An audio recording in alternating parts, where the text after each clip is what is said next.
My son-in-law slapped me across the face and I said nothing. The next morning, I cooked him a 5-star breakfast. He smiled and said finally, "You learned your place, old man."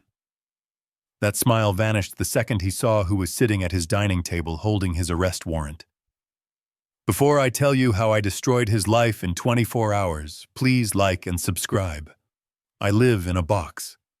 That is the only way to describe the basement of the house in Seattle. It smells of damp concrete and dryer lint. There are no windows, just a small vent near the ceiling that lets in the exhaust from the luxury SUV parked in the driveway. Above my head, I can hear the footsteps of the people who treat me like a parasite. My name is Augustus Blackwood, but they call me Gus. I am 74 years old. To my neighbors, I am just the confused old man who rakes the leaves and forgets to take out the trash. To my son-in-law, Bradley, I am a leech that he has to feed. It was 7 in the evening. My stomach was growling, but I knew the rules. I was not allowed upstairs until they had finished their main course. I sat on the edge of my military cot, staring at the water stains on the wall, waiting for the signal. 3 heavy stomps on the floorboards above. That was the summons. I stood up and smoothed out my worn flannel shirt. I looked in the cracked mirror hanging over the utility sink. The eyes staring back were tired. They were gray and watery. But deep behind that fog was a sharpness that had once terrified the most powerful tax evaders in Chicago. I took a deep breath and climbed the stairs. The door to the kitchen opened and the smell hit me instantly. Roast beef, garlic mashed potatoes, expensive red wine. It smelled like the life I used to have. The dining room was warm. The crystal chandelier cast a golden light on the table. Bradley sat at the head of the table. He was 38 years old and wore a suit that cost more than my first car. He was red-faced and sweating slightly from the wine. My daughter Caroline sat to his right. She looked at her plate, avoiding my eyes. She always avoided my eyes these days. "You took your time," Bradley said without looking up from his steak. "The food is getting cold." I walked over to the serving counter. My dinner was set aside on a paper plate. It was the end cuts of the beef, the pieces that were mostly fat and gristle, a scoop of potatoes that had gone stiff. I did not complain. I picked up the plate. Bradley stopped chewing. He looked at me with disgust. "Did you scrub the patio today, Gus?" I nodded. "Yes, Bradley. I scrubbed it twice just like you asked." He scoffed. "You missed a spot near the grill. I saw it when I came home. You are useless. You cannot even clean a floor properly. What exactly do you contribute to this household besides consuming my oxygen?" I gripped the paper plate. My knuckles turned white. I wanted to tell him. I wanted to tell him that this house, this 3,000 square foot colonial with the granite countertops and the heated floors, it was not his. I wanted to scream that 3 years ago I sold my 4-bedroom home in Chicago. The home where I raised Caroline. The home where my wife Beatrice died in my arms. I sold it for $400,000 cash. And I gave every single penny to Bradley because he was crying about a mortgage he could not pay. I gave him my life savings to save his credit score. And in return, he put me in the basement. But I said nothing. I just stood there holding my cold dinner. Then it happened. Bradley took a bite of the roast beef I had prepared earlier that afternoon. He chewed once, then twice. His face twisted in rage. He spat the meat out onto his expensive ceramic plate. "This is inedible," he roared. He stood up and grabbed the entire platter of roast beef from the center of the table. With a violent swing, he threw it onto the floor. The sound was like a gunshot. The platter shattered. Gravy and meat splattered across the pristine white tiles and onto my shoes. Caroline jumped in her seat, but she did not say a word. She just shrank smaller. "It is too salty," Bradley screamed. "Are you trying to kill me with sodium, you stupid old man? Do you know how hard I work to put this food on the table? I am the director of sales. I bring in the money. And you ruin the only thing I ask for, a decent meal.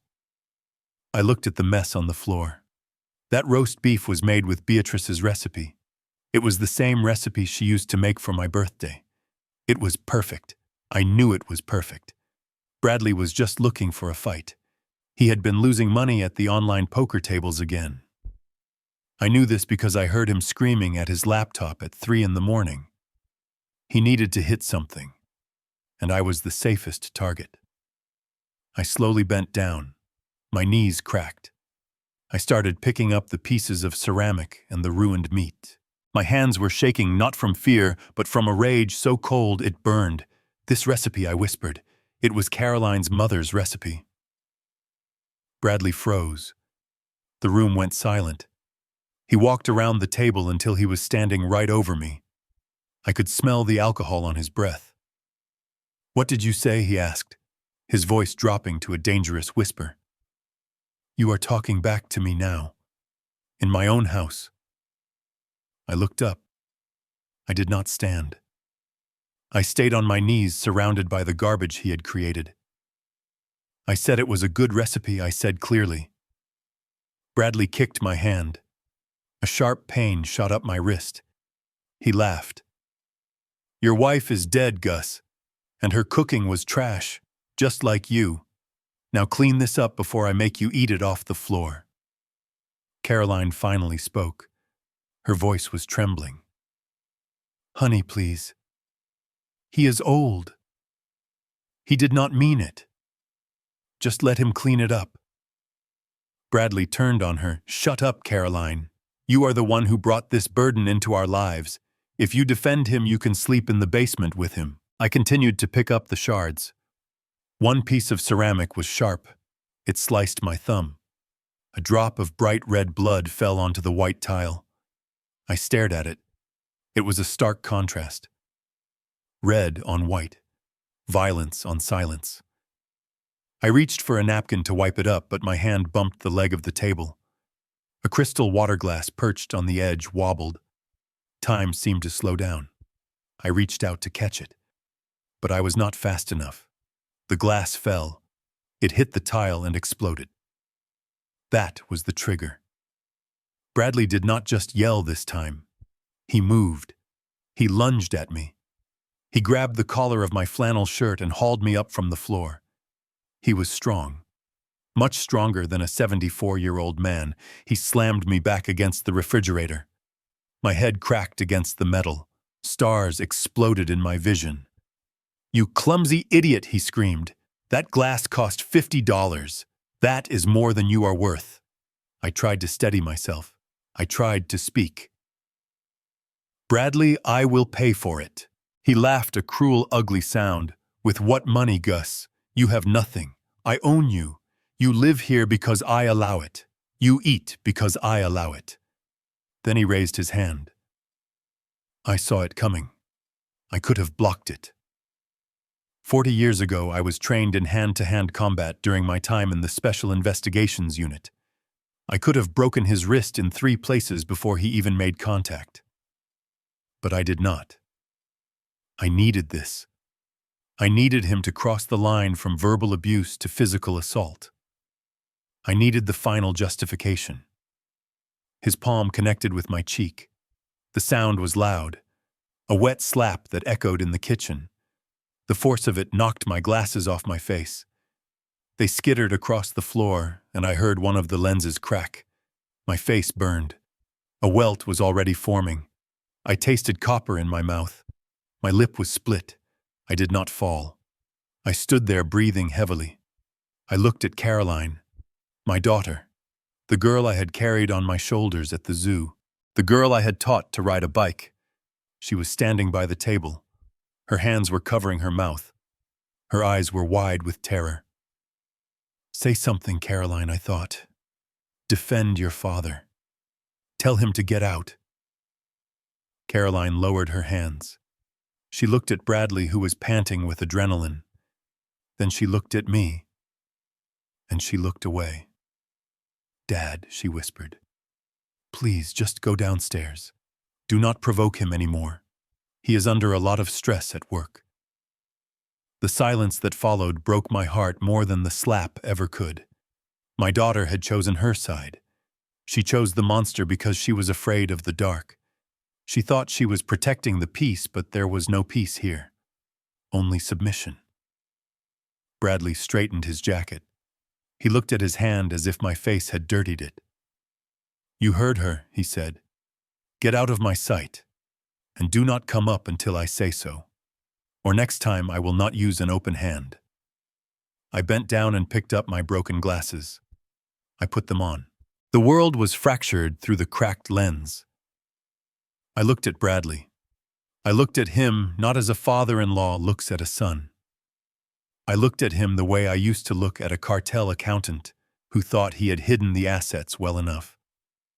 I memorized his face, the arrogance, the sweat on his brow, the slight tremor in his left hand. "Understood," I said. My voice was calm. It was the calm of a judge reading a death sentence. I turned and walked to the basement door. I did not slam it. I closed it gently.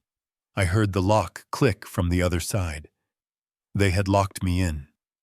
Again. I walked down the wooden stairs into the darkness. The pain in my cheek was throbbing, but my mind was crystal clear. For 3 years, I had played the role of the helpless old man. I had done it for Caroline. I had done it because I promised Beatrice on her deathbed that I would always take care of our little girl. I thought taking care of her meant helping her husband succeed. I thought if I gave them everything, they would eventually treat me with love. I was a fool. But I was not a weak fool. I went into the small bathroom in the basement. I turned on the cold water tap. I splashed water on my face, washing away the blood from my lip. I looked in the mirror. The red handprint on my cheek was vibrant. "Good," I whispered to myself. I walked over to my old army footlocker tucked under the cot. It was locked with a heavy padlock. Bradley had tried to open it once, but I told him it was just old moth-eaten uniforms and sentimental trash. He believed me because he believed I was nothing. I spun the dial on the combination lock. Left, right, left. The lock clicked open. I lifted the lid. Inside there were indeed old clothes, a moth-eaten sweater, some old paperback books. I reached in and pulled them all out, piling them on the floor. Then I reached for the false bottom of the trunk. I ran my fingernail along the seam and pried it up. Underneath the false bottom lay the tools of my former life. A laptop that looked like a brick from the 90s but had encryption software that the NSA would envy. A stack of files I had compiled over the last 6 months. And a burner phone. A simple black flip phone with a prepaid SIM card. I sat on the cot and picked up the files. I did not need to read them. I had memorized them. Bradley Vance, 38. Gambling debt $250,000. He owed it to a loan shark operation run out of a strip mall in Jersey. He was not being promoted to vice president, as he had told Caroline. He was currently under internal investigation at his company for embezzling $80,000 from client accounts. I picked up the foreclosure notice I had fished out of the recycling bin 2 weeks ago. He had stopped paying the mortgage on this house 6 months ago. The bank was starting proceedings in 30 days. Caroline did not know. She thought they were rich. She thought the new BMW in the driveway was paid for. Then I picked up the most damning piece of paper. I had found it in his briefcase while he was passed out drunk last Saturday. It was a life insurance policy. A new one. $2 million on the life of Augustus Blackwood. Accidental death and dismemberment. The beneficiary was Bradley Vance. Last week he had offered to fix the brakes on my old sedan. He said they were squeaking. I had thanked him, and then I had taken the car to a mechanic friend of mine 2 towns over. My friend told me the brake lines had been tampered with. Not worn out. Cut. He had tried to kill me. And when that failed, he decided to slap me into submission. He wanted me broken or dead. He needed the money to pay off the sharks before they broke his legs. I picked up the burner phone. It had been 3 years since I turned it on. I pressed the power button. The screen lit up blue in the darkness. I dialed a number I knew by heart. It rang once. Weiss. A voice answered immediately. Gruff. No, hello, it is Gus. There was a pause, then a shift in tone. Gus. It has been a long time. Are you okay? No, Weiss. I am not okay. He crossed the line. Which line? He put his hands on me. And he has taken out a policy. He is going to try to cash me out. The voice on the other end became cold steel. Say the word, Gus. Do you want legal or do you want scorched earth? I want the Omega Protocol, I said. Weiss let out a low whistle. Omega. That is total liquidation, Gus. You are sure? I touched my cheek. It still burned. I looked up at the ceiling where I could hear the muffled sounds of the television. They were watching a sitcom. They were laughing. I am sure. I want you to buy his debt. All of it. The mortgage, the credit cards, and the gambling marker from the Jersey crew. Call your contact in Newark. Pay them whatever they want plus 10% to assign the debt to my holding company. That is going to cost you $500,000 liquid by morning, Gus. Do it. Move the funds from the Zurich account. I want to own him, Weiss. I want to own the roof over his head and the shirt on his back. And Weiss. Yeah, Gus. Get the files on the embezzlement ready. Call his CEO. Tell him we have the proof he needs to avoid a shareholder lawsuit, but he needs to come here personally to get it. Tell him to be here at 7:30 tomorrow morning. Done. Anything else? Yes. Call Agent Miller at the FBI. Tell him the man he has been looking for in the wire fraud case is sitting at 124 Maple Drive. Tell him to bring handcuffs. I closed the phone. My hands were steady. The rage was gone, replaced by the cold precision of the job. I was not a father-in-law anymore. I was an auditor. And the audit was beginning. I did not sleep. I spent the night moving. I did not need a key to get into Bradley's home office upstairs. I used a tension wrench and a pick from my kit and opened his door in 10 seconds. He snored loudly in the master bedroom down the hall. I moved like a ghost. I opened his safe. It was a cheap digital model, 1234. His arrogance made him lazy. Inside, I found the rest of the documents, the past due notices, the letters from his mistress demanding rent for her apartment. I took photos of everything with the burner phone. I went into the kitchen. I cleaned up the broken ceramic. I scrubbed the floor until it shone. Then I started to cook. If this was going to be the end of the world for Bradley, I was going to make sure he had a full stomach for it. I took the expensive steaks out of the freezer, the ones he was saving for his boss. I took the eggs, the bacon, the imported cheese. I cooked all night. The smell of bacon and searing meat filled the house. At 6 in the morning, Caroline came down. She looked terrible. Her eyes were puffy from crying. She saw me at the stove flipping pancakes. She saw the bruise on my face. Dad, she whispered. What are you doing? I am making breakfast, Carolyn. She hugged herself. You should not be doing this. You should be resting. I am so sorry about last night. He has a temper. I flipped a pancake. It landed perfectly. It is okay, Caroline. Go wake your husband. Tell him breakfast is served. She looked at me like I was crazy, but she was too weak to argue. She went upstairs. 10 minutes later, I heard the heavy footsteps. Bradley came down the stairs. He was wearing his silk robe. He looked at the table. It was set with the good china.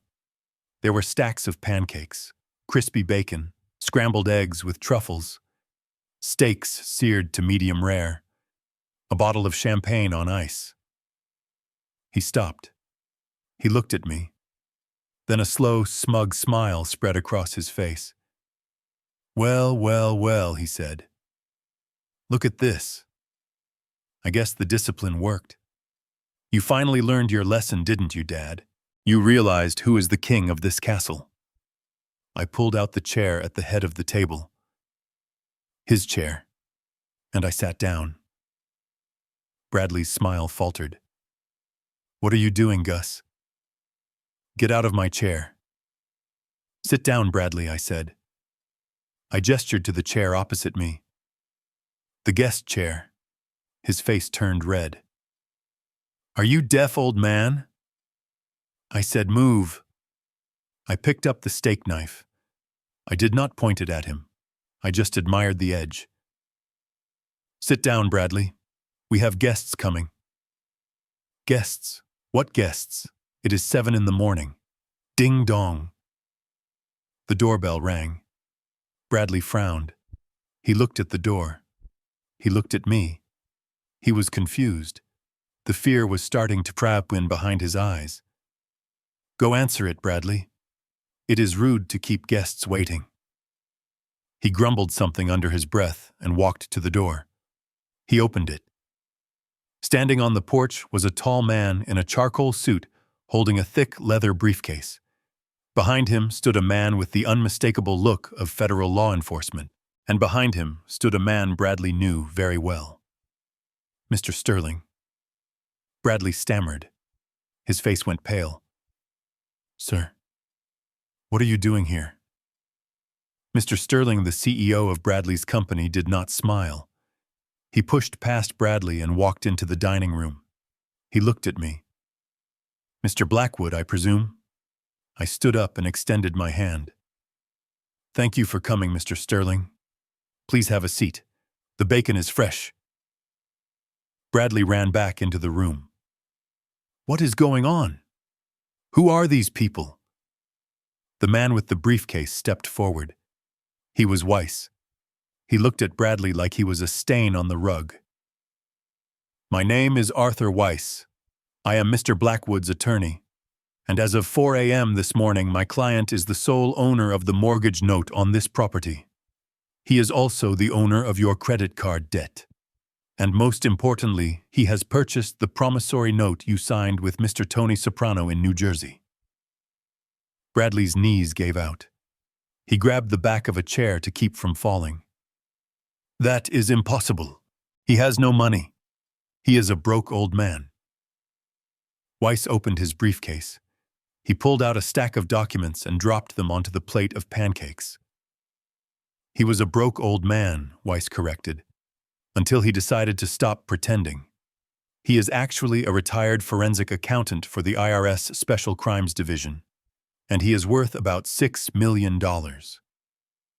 Caroline let out a scream. Dad, is this true? I looked at my daughter. I did not smile. Yes. Mr. Sterling cleared his throat.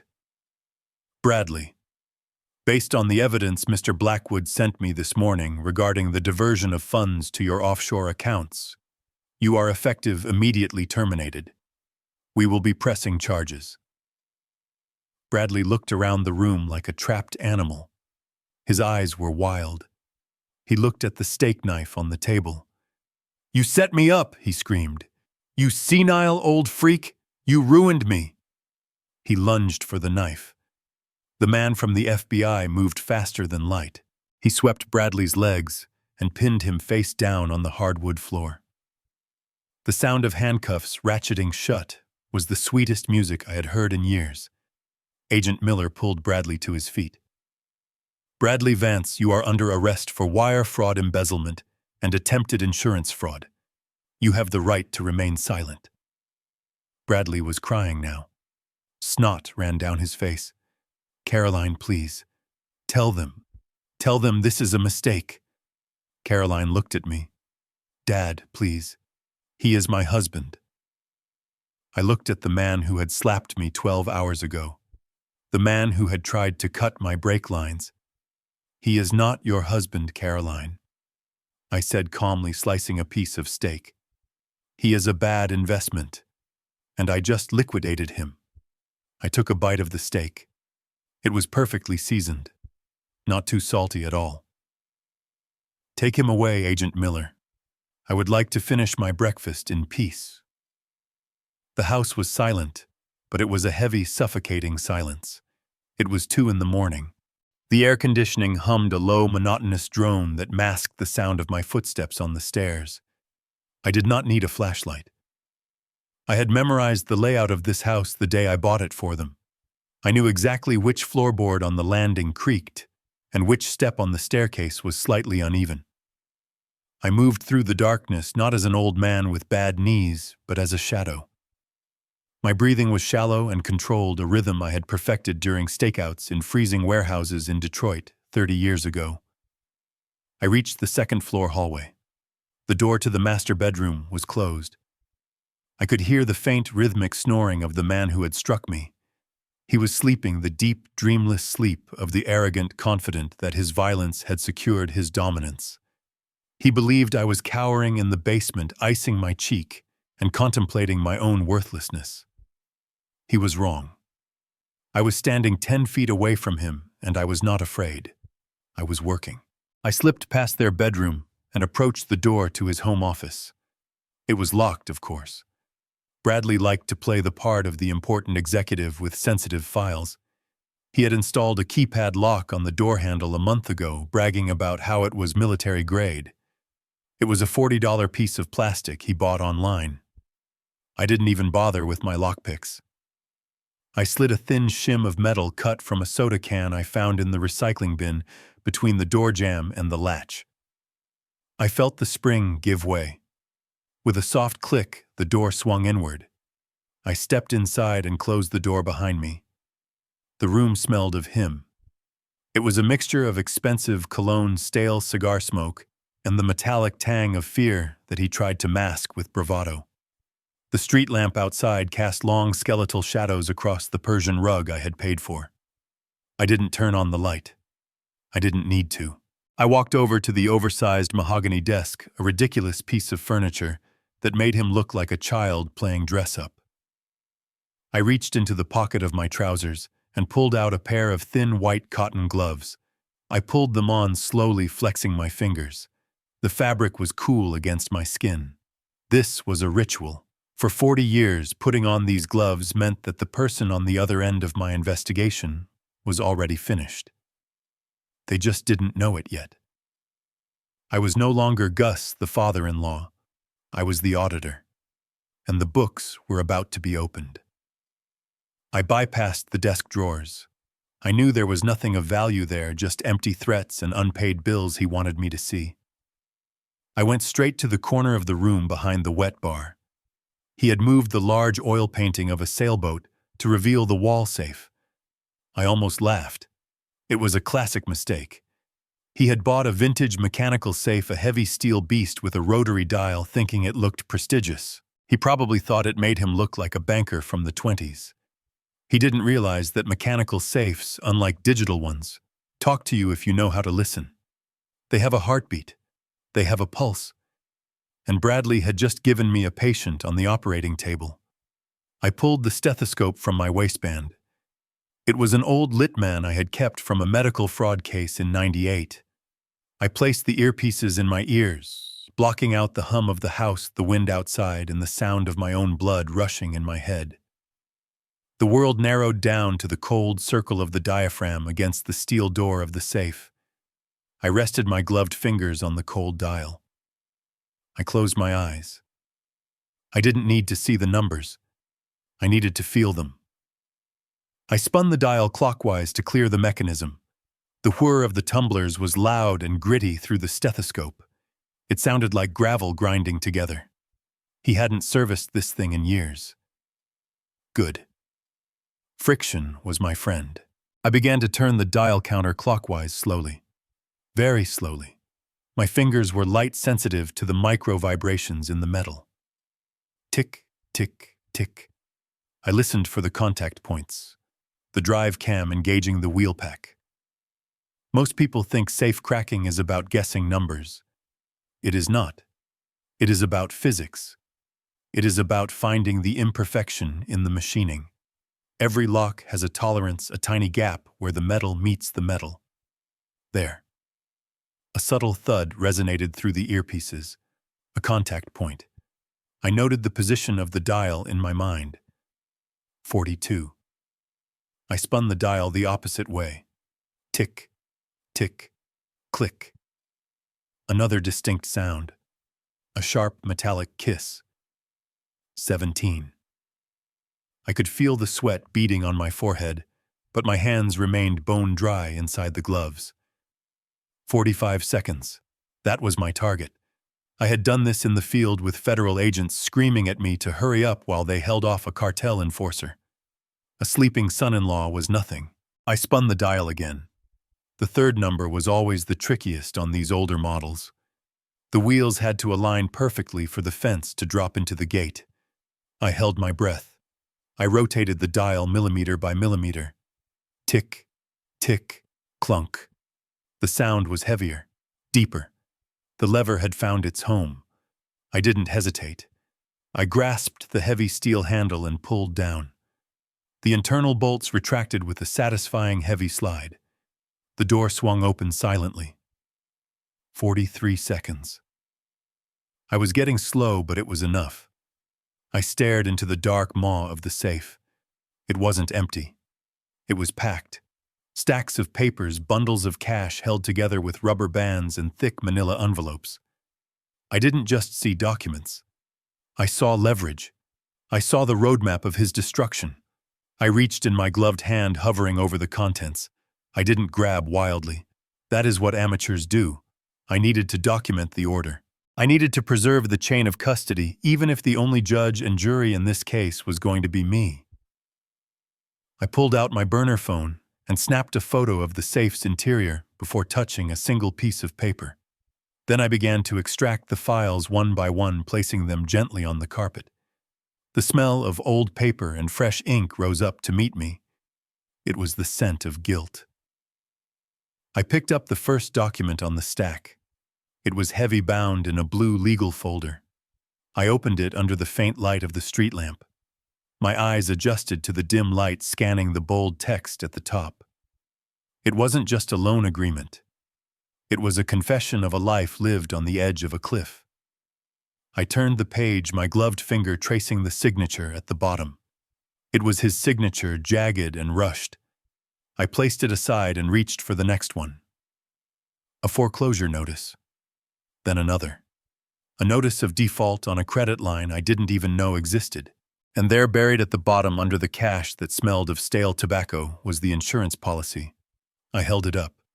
The paper felt cold. This was the document that had turned my son-in-law from a disappointment into a threat. I looked at the date. 2 months ago. Just before the brake lines on my car were cut. Just before the accidental slip near the pool. He hadn't just gambled away his money. He had gambled away his soul. And he had bet everything on the idea that I was a stupid, helpless old man who would die quietly and leave him a fortune. I placed the documents back in the safe exactly as I had found them, except for the 3 I needed to copy. I would photograph them page by page and then return them before he woke up. He would never know I was here. He would wake up thinking his secrets were locked away behind steel and concrete. He would walk into the kitchen expecting his coffee and his submissive victim. He didn't know that the man in his office wasn't a victim. He was the executioner, and the trial had just ended. I closed the safe door. I spun the dial to scramble the lock. I wiped the handle with a microfiber cloth from my pocket, erasing the heat of my touch. I stood up, peeling off the gloves, and looked around the room one last time. The silence of the house was no longer heavy. It was expectant. It was waiting for the morning. And so was I. I sat cross-legged on the plush carpet, the cold draft from the air vent nipping at my ankles.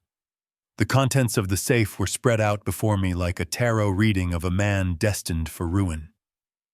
I picked up the first stack of papers. They were heavy bound, with a thick rubber band that had begun to rot. It snapped as I pulled it off, stinging my thumb. It was a fitting start. The top document was a ledger, handwritten, crude. It was not the kind of spreadsheet Bradley used to show Caroline how successful he was. This was a record of losses. I ran my finger down the column of numbers. 5,000 on the Knicks, 10,000 on a pony in Saratoga, 20,000 on a hand of blackjack in an illegal parlor in the basement of a seafood restaurant downtown. I knew the place. I had audited the owner 10 years ago before he went to federal prison. Apparently, the new management was just as accommodating to fools with addiction issues. I turned the page and there it was, the promissory note. It was typed on plain paper, no letterhead, just a brutal contract of obligation. I recognized the language immediately. It was the standard boilerplate used by the Petrovic organization, a loan shark operation that masqueraded as a payday lender. The principal amount was $250,000. The interest rate was compounded weekly at 5%. I did the math in my head instantly. Bradley wasn't just in debt. He was drowning in an ocean where the sharks wore Italian suits and carried baseball bats. He had signed this 3 months ago. He hadn't made a single payment on the principal. He was just paying the VIG, the interest, just to keep his kneecaps intact. That explained the missing heirloom jewelry Caroline had been crying about last month. He hadn't lost it. He had pawned it to buy another week of walking. I took a photo of the note with my burner phone. My hand was steady, but my stomach churned. This wasn't just irresponsibility. This was danger. These people didn't sue you when you defaulted. They visited your house at dinner time. I set the gambling debts aside and reached for a glossy magazine at the bottom of the stack. It was a copy of Architectural Digest. A bookmark was sticking out of page 42, marking a spread on a villa in Tuscany. It was pathetic. He was fantasizing about European estates, while his own castle was made of sand. I shook the magazine and a folded envelope fell out from between the pages. It was from the bank. It was unopened. Bradley didn't have the courage to look at his own failure. I didn't have that luxury. I slid my letter opener under the flap and sliced it open. Notice of default and intent to foreclose. The words were printed in stark, bold courier font. I scanned the dates. He hadn't paid the mortgage in 6 months. The bank had sent 3 warnings. This was the final one. They were giving him 30 days to cure the default, or they would auction the house on the courthouse steps. I looked around the room. The mahogany desk, the leather chair, the wet bar stocked with single malt scotch. It was all a stage set. None of it was real. He was living in a house he didn't own, sleeping in a bed the bank had already claimed. He was keeping this from Caroline.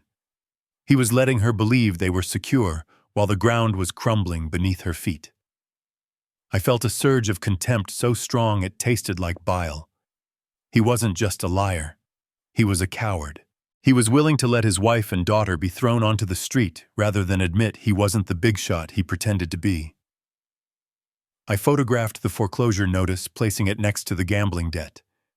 The narrative was building. The motive was clear. Desperation.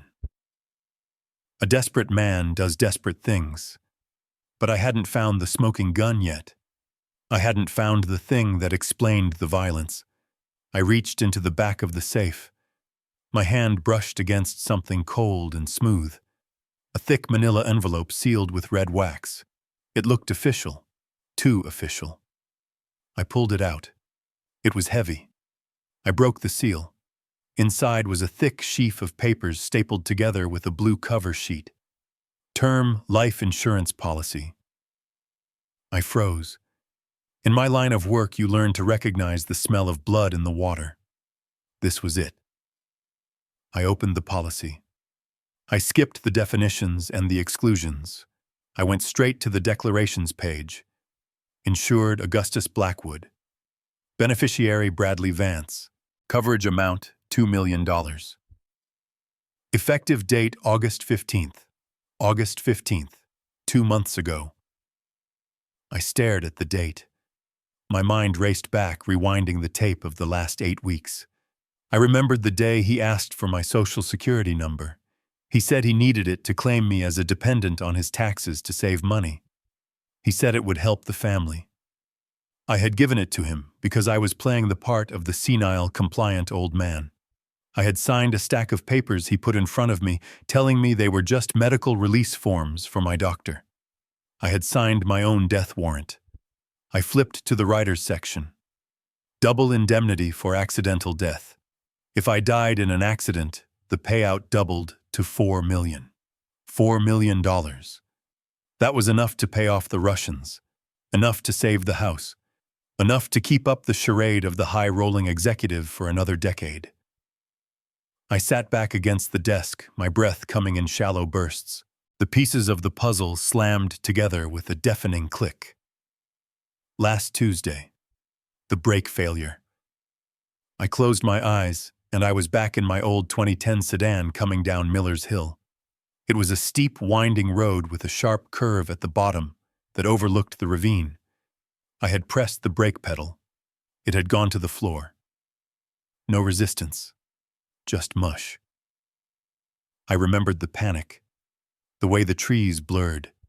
The way I had to downshift, violently grinding the gears using the emergency brake to spin the car into a ditch just inches from the guardrail. I had walked away with a bruised shoulder and a shaken ego. Bradley had been so solicitous when I called him. He had insisted on having the car towed to his mechanic. He said the master cylinder must have blown. He said old cars are dangerous. Dad, you really should let me drive you. I hadn't bought it. I had gone to the tow yard that night, slipping the guard a 50 to let me look at the wreck. I had crawled under the chassis. The brake lines hadn't burst. They had been cut. Cleanly. With wire cutters. At the time, I thought it was random vandalism. Or maybe I just didn't want to believe the alternative. But now, holding this policy in my gloved hands, the truth was undeniable. It wasn't an accident. It was a dry run. He had tried to kill me. He had tried to cash in his $4 million lottery ticket. And when that failed, when I survived, he had come home and looked at me with that mixture of disappointment and rage. That was why he snapped at dinner. That was why he slapped me. He wasn't just angry about the salt in the roast beef. He was angry that I was still breathing. He was angry that I was still an obstacle instead of a deposit in his bank account. I looked at the signature on the bottom of the application. It was a forgery of my signature, but a good one. He had practiced. This changed everything. This wasn't just about financial ruin anymore. This wasn't just about teaching a lesson to an arrogant boy. This was survival. I was living in a house with a man who was actively plotting my murder. Every meal he served me could be poisoned. Every trip down the stairs could be a push. I felt a cold calm settle over me. It was the same feeling I used to get right before a raid. The fear vanished, replaced by a singular crystalline focus. He wanted to play for high stakes. He wanted to trade a life for money. Fine. I would give him the transaction he wanted. But he didn't realize who he was trading with. He thought he was the predator because he was young and strong, and I was old and slow. He didn't know that I had spent 30 years hunting men who would eat him for breakfast. I photographed every page of the policy. I took close-ups of the forged signature. I took pictures of the double indemnity clause. I put the papers back in the envelope.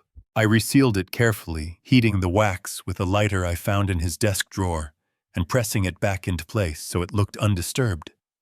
I put the foreclosure notice back in the magazine. I put the gambling ledger back in the stack. I returned everything to the safe exactly as I had found it.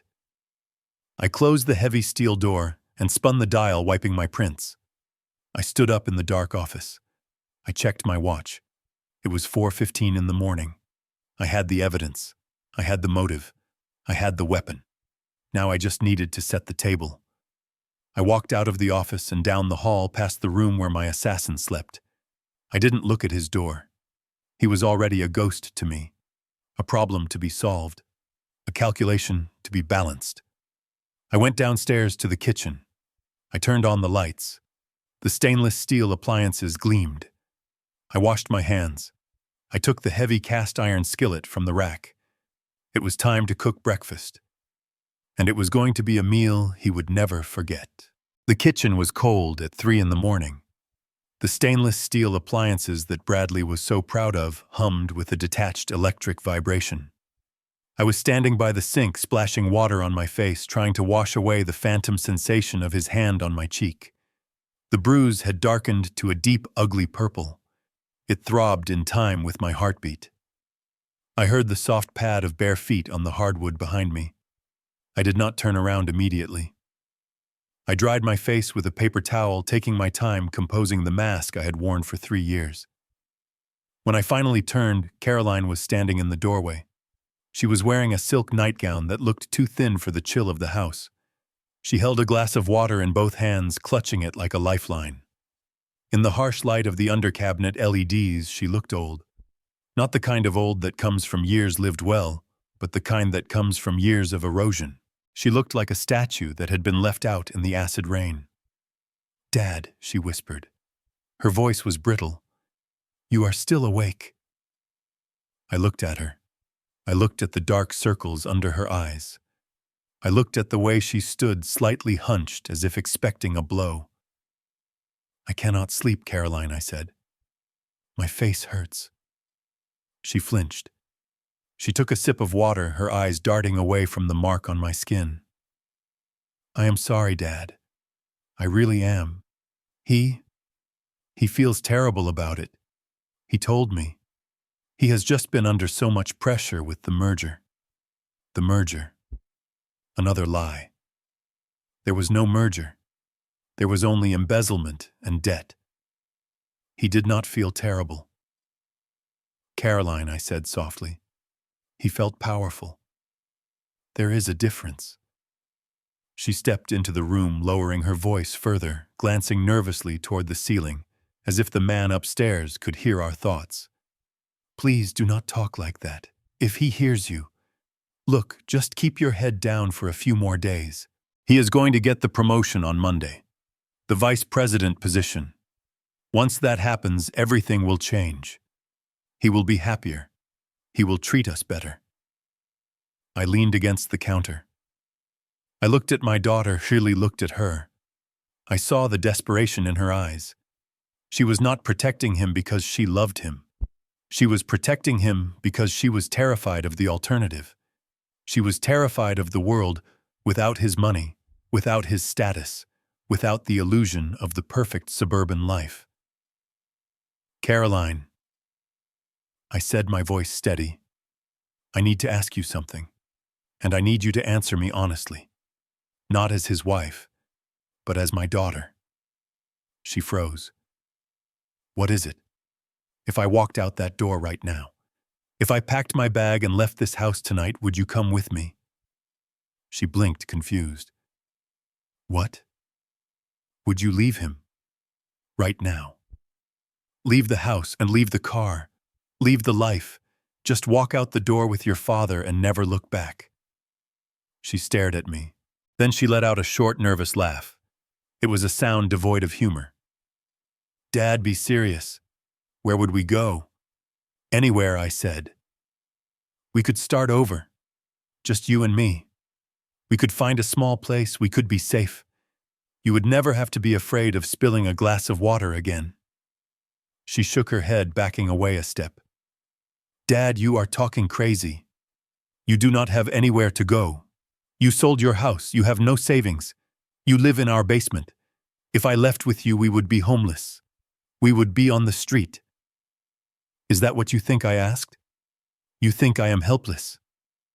"I think you are old, Dad," she said, her voice rising slightly in frustration.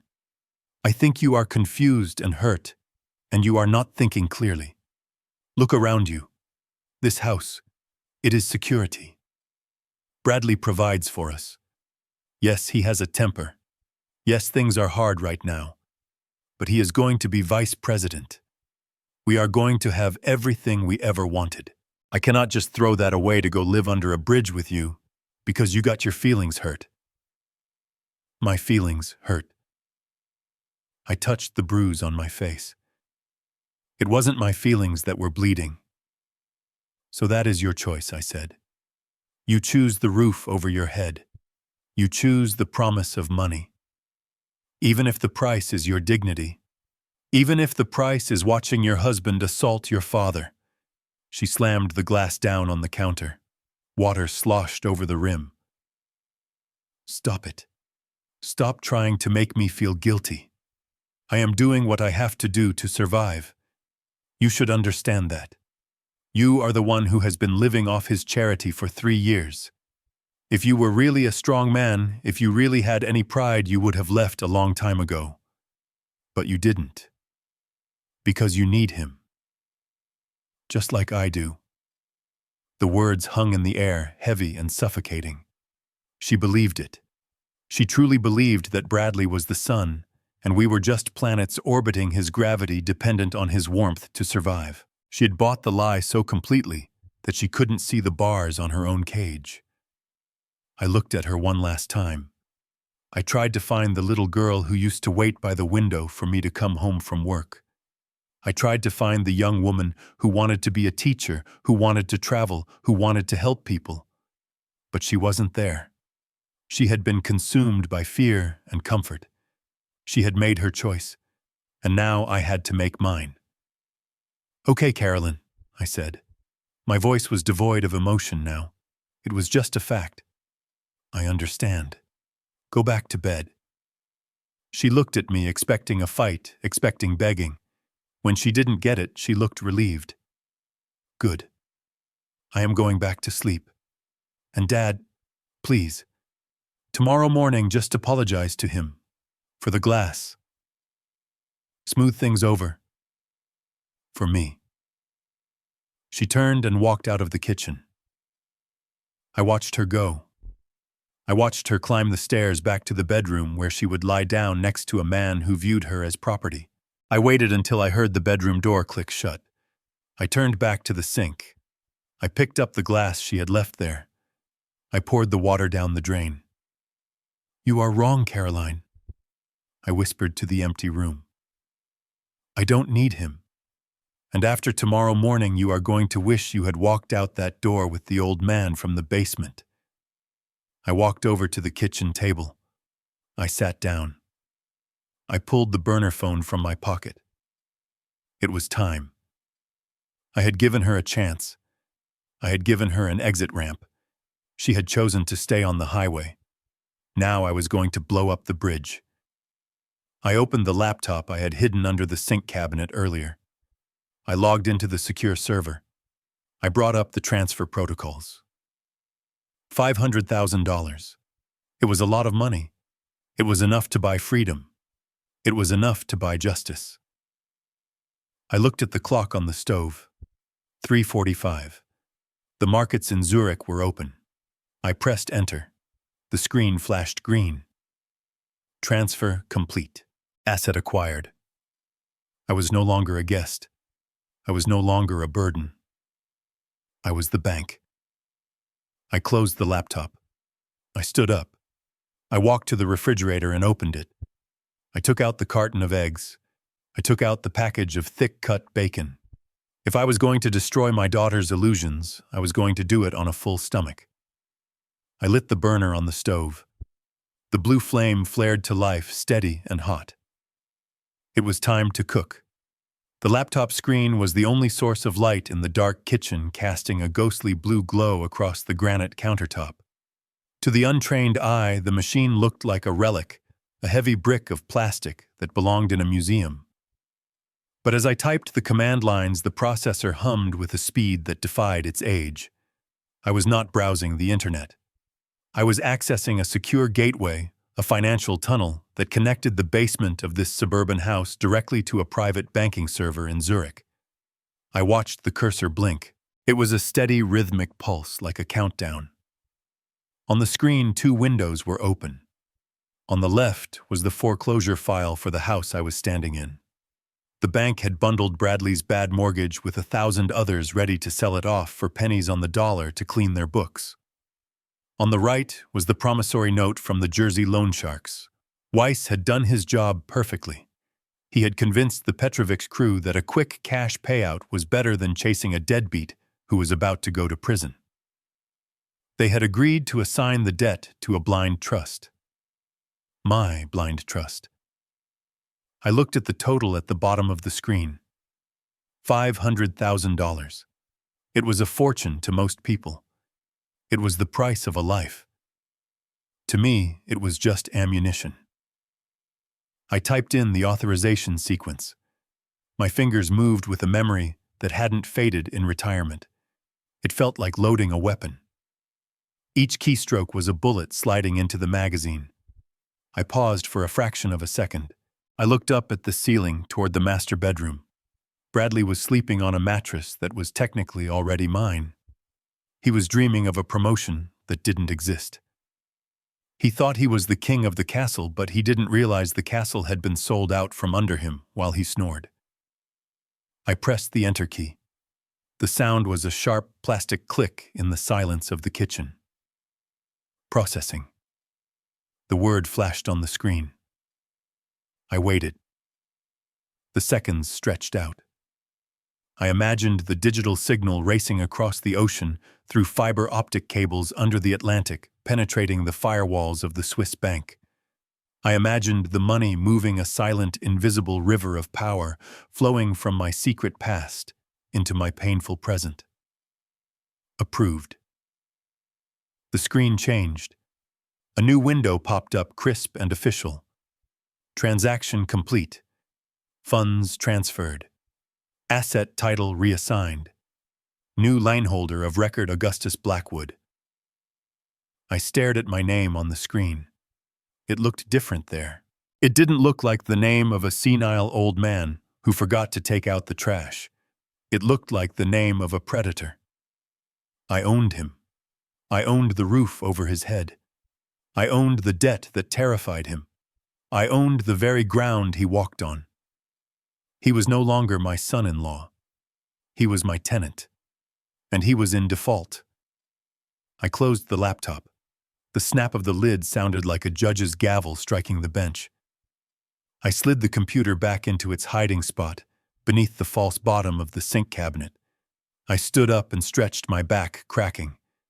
The adrenaline was fading, replaced by a cold, hard resolve. The legal trap was set. The cage door was closed. Now I just had to wait for the animal to wake up. I walked over to the refrigerator and pulled out the carton of eggs. I placed them on the counter next to the slab of bacon. I looked at the knife block. I pulled out the chef's knife. I tested the edge with my thumb. It was sharp. It was 4:10 in the morning. The sun wouldn't be up for another 2 hours. But for Bradley Vance, the long, dark night was just beginning. I turned on the stove. The gas hissed and caught. I had work to do. Breakfast wasn't going to cook itself. At 7 o'clock exactly, I stood in front of the small, cracked mirror in the basement bathroom. The man staring back at me was not the shuffling gardener who lived under the stairs. That man had vanished during the night. In his place stood Augustus Blackwood. I had reached into the very back of the mothballed footlocker and pulled out the garment bag I had not unzipped in 15 years. The zipper had hissed like a waking snake. Inside was my charcoal gray wool suit. It was bespoke, tailored in Chicago in 1998. It was the suit I was wearing when I walked into the federal courthouse and testified against the Gambino money laundering operation. It was the suit I wore when I watched the judge sentence a man who thought he was untouchable to 3 consecutive life sentences. It smelled faintly of cedar and old justice. I put it on. The trousers were a little loose at the waist. I had lost weight living on Bradley's scraps, but the shoulders still fit perfectly. I buttoned the crisp white shirt. I tied my silk tie in a perfect double Windsor knot. I polished my black Oxfords until they gleamed like obsidian. I ran a comb through my gray hair. The bruise on my cheek was still there, a purple badge of honor, but it no longer looked like a wound. It looked like war paint. I adjusted my cuffs. I was not dressed for breakfast. I was dressed for court. I went upstairs. The kitchen was already filled with the heavy, savory scent of victory. I had timed everything to the second. The thick cut bacon was draining on paper towels, crisp and mahogany brown. The scrambled eggs were fluffy and laced with the last of the truffle oil I found hidden in the pantry. The steaks were resting on the cutting board, their juices mingling with the rosemary butter. I plated the food. I did not use the paper plates I was usually relegated to. I took down the fine china, the wedding gifts that Caroline was too afraid to use. I polished the silver until it reflected my face. I set the table for 4. I placed the main platter in the center of the table. It was a feast fit for a king or a condemned man. I poured freshly squeezed orange juice into crystal glasses. I placed the bottle of champagne in a silver bucket of ice. It was a theatrical display, a stage set for the final act. I heard the floorboards creak above me. The beast was awake. I heard the shower run. I heard the heavy thud of his footsteps moving back and forth. He was getting ready. He was probably practicing his acceptance speech in the mirror. He thought today was his coronation. He had no idea it was his execution. 10 minutes later, Bradley walked into the kitchen. He stopped dead in the doorway. He was wearing his best navy suit, the one he saved for board meetings. His hair was slicked back. He looked every inch the corporate climber. He blinked, looking at the spread on the table. He looked at the steaks. He looked at the champagne. Then he looked at me. He didn't notice the coldness in my eyes. He only saw the servitude. A slow, arrogant grin spread across his face. It was the smile of a man who believes he has finally broken a wild horse. "Well, look at this," he said, his voice dripping with satisfaction. He walked over to the table and picked up a piece of bacon, popping it into his mouth. "I guess a little discipline goes a long way, doesn't it, Gus? I honestly didn't think you had it in you. I thought you were too stubborn. But look at you. Cooking, cleaning, and even playing dress-up." He reached out and flicked the lapel of my suit. "Where did you dig this relic up?"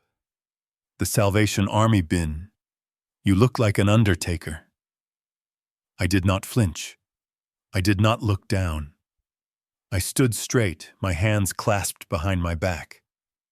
"I thought we should mark the occasion, Bradley," I said, my voice level. "It is a big day." He laughed. A bark of a laugh. "You are damn right, it is a big day." He pulled out his chair, the chair at the head of the table, and sat down. He spread his napkin over his lap with a flourish. "Today is the day I finally get what I deserve." Sterling called a meeting for 7:30 sharp. He never comes to people's houses unless it is big news. He is going to offer me the VP of Operations role. I can feel it. The salary bump alone is going to put us in a different tax bracket. I watched him pour himself a glass of orange juice. He was so confident. He had constructed an entire reality where he was the hero and everyone else was a supporting character. He didn't know that Mr. Sterling wasn't coming to promote him. He was coming to fire him before the indictment unsealed. "That is impressive, Bradley," I said. "Vice President, that carries a lot of responsibility. Fiduciary responsibility." He waved his hand dismissively, grabbing a fork and stabbing a steak. "You wouldn't understand, Gus. It is high-level finance. It is about vision. It is about taking risks that small people like you are too afraid to take. That is why I am sitting here, and you are, well, you are you." He cut a piece of meat and chewed it with relish. "This is actually good. See? When you apply yourself, you can actually be useful. Maybe if I get this raise, we can get you a new uniform. Something a little less funeral parlor."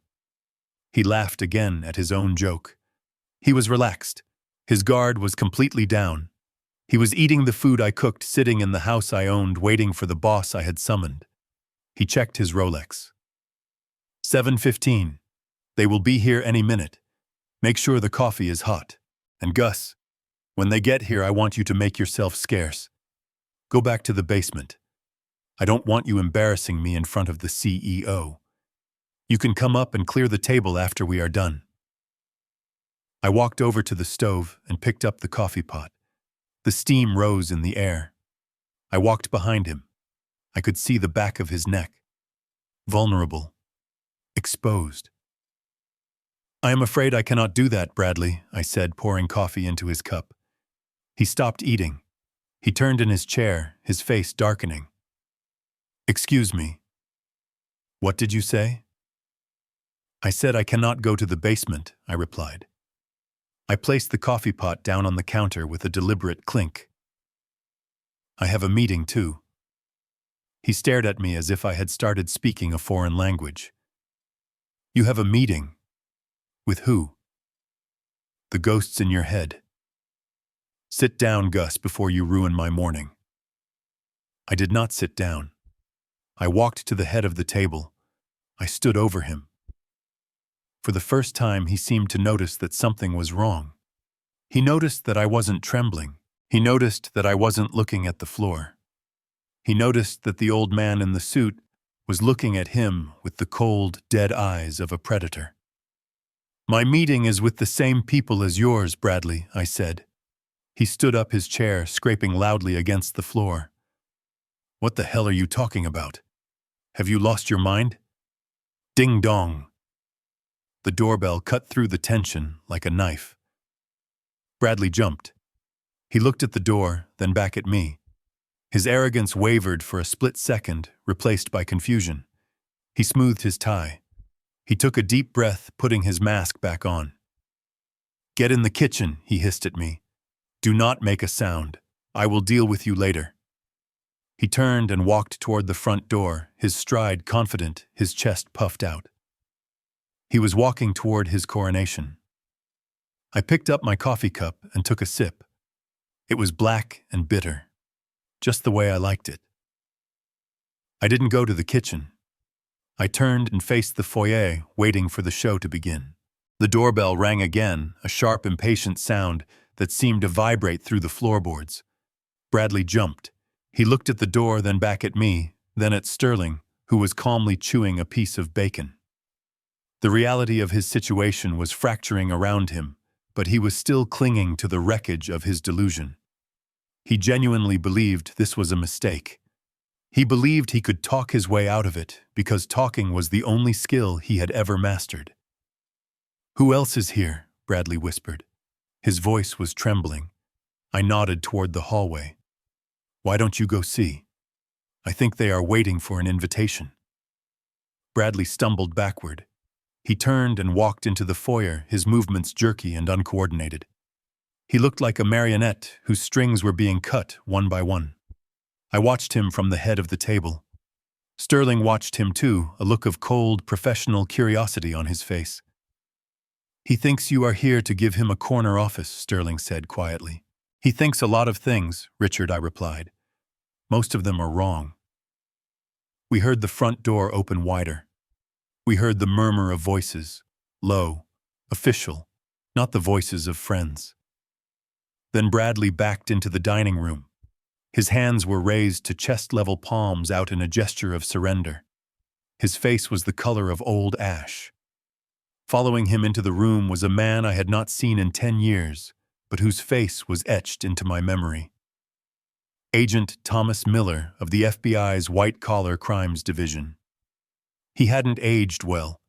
His face was lined, his hair was thinning, but his eyes were the same, sharp, predatory. He wore a cheap windbreaker over a shirt and tie, the uniform of a man who spent his life hunting people who wore suits like Bradley's. Behind him, flanked by 2 uniformed police officers, was Arthur Weiss. My lawyer. My friend. He was clutching a leather briefcase to his chest like a shield. He looked out of place in the domestic setting, a creature of courtrooms and boardrooms standing in a suburban dining room. Bradley backed up until he hit the sideboard. The crystal glasses rattled. Agent Miller Bradley stammered. I don't understand. Is this about the audit? I told compliance I would have those reports. Miller ignored him. He looked around the room, taking in the lavish breakfast, the champagne, the tension.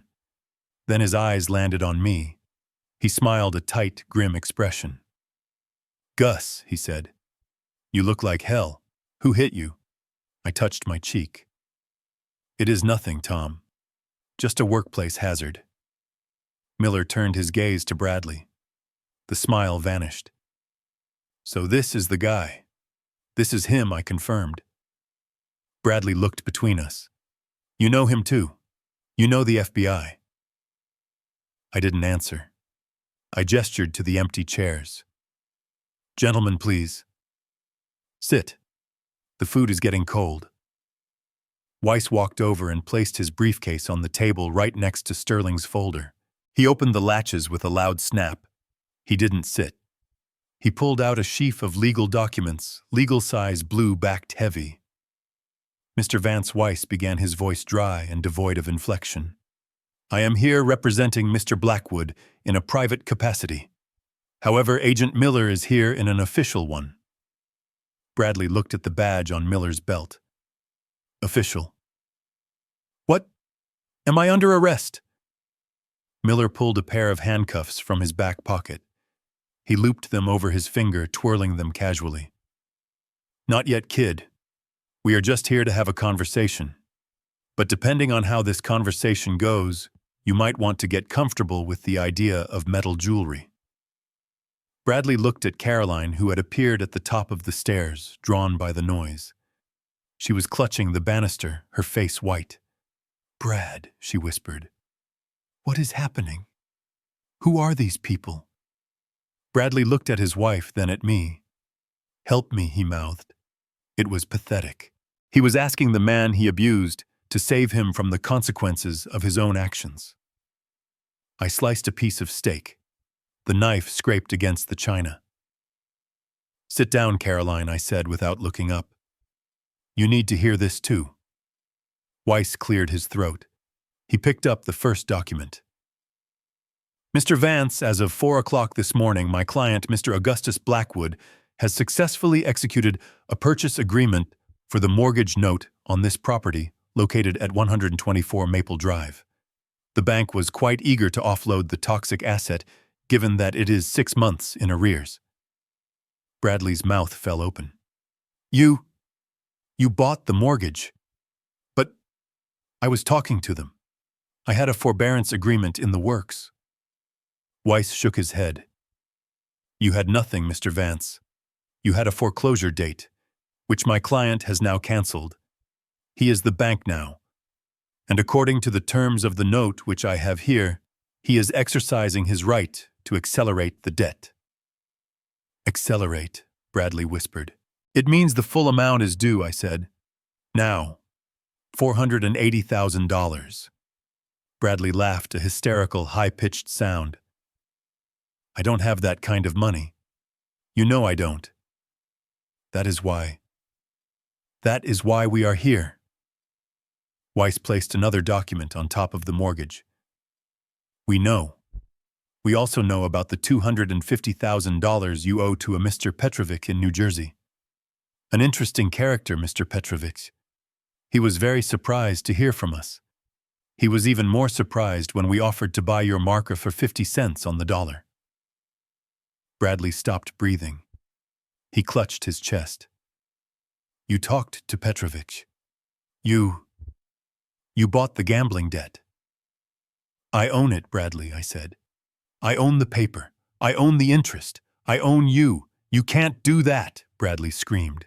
"That is illegal. That is loan sharking." "It is perfectly legal assignment of debt," Weiss corrected. "And unlike Mr. Petrovic, my client does not break legs. He just takes assets." "What assets?" Bradley shrieked. "I have nothing." Weiss smiled a thin, shark-like smile. "We know that too. That is why we are looking at your future earnings. Or rather, the lack thereof." He gestured to Sterling. The CEO stood up. He picked up the folder he had thrown on the table. "Bradley Vance," he said, his voice booming in the small room. "You are fired. For cause. Effective immediately." And my legal team is filing a civil suit for the recovery of the $80,000 you stole. We are also freezing your 401k and any stock options you think you have. Bradley slid down the front of the sideboard until he hit the floor. He sat there, legs splayed, looking like a broken doll. Fired, he whispered. Foreclosed. And arrested. Miller added, stepping forward. Bradley looked up, tears streaming down his face. Arrested for what? I didn't hurt anyone. I stood up. I walked over to him. I loomed over him, casting a long shadow. You hurt me, Bradley, I said softly. But that is not why you are going to jail. I pulled the insurance policy from my inside jacket pocket. I threw it on his lap. You are going to jail because you took out a $2 million policy on my life without my consent, I said. And then you cut the brake lines on my car. Carolyn screamed. It was a raw, primal sound of denial. No, that is not true. He wouldn't. He loves you, Dad. He has a temper. I looked at my daughter. She was shaking her head, tears flying. Look at the signature, Caroline, I said, pointing to the document. Look at the date. Bradley scrambled backward, crab walking away from the paper as if it were burning. It was just insurance. In case something happened. The brakes. That was an accident. The mechanic said. The mechanic is a witness, Miller interrupted. We have his statement. He saw the cut lines. He saw the tool marks. And we found the wire cutters in your garage, Bradley, with traces of brake fluid on them. Miller reached down and grabbed Bradley by the lapels of his expensive suit. He hauled him to his feet. Bradley Vance, you are under arrest for attempted murder, insurance fraud, and wire fraud. He spun Bradley around and slammed him against the sideboard. The impact rattled the dishes. He pulled Bradley's arms behind his back. Click, click, the handcuffs locked into place. Bradley began to sob. Ugly, heaving sobs. Caroline, please. Do something. Call a lawyer. Call someone. Caroline stood frozen at the foot of the stairs. She looked at her husband, the man who had promised her the world. She looked at him in cuffs, snot running down his face. Then she looked at me. I was standing calmly by the table, sipping my coffee. Dad, she whispered. You did this. You ruined us. I set the cup down. No, Caroline, I said. I saved you. I cut out the cancer. Miller began to drag Bradley toward the door. Bradley struggled, kicking his feet. Wait, he screamed. I can fix this.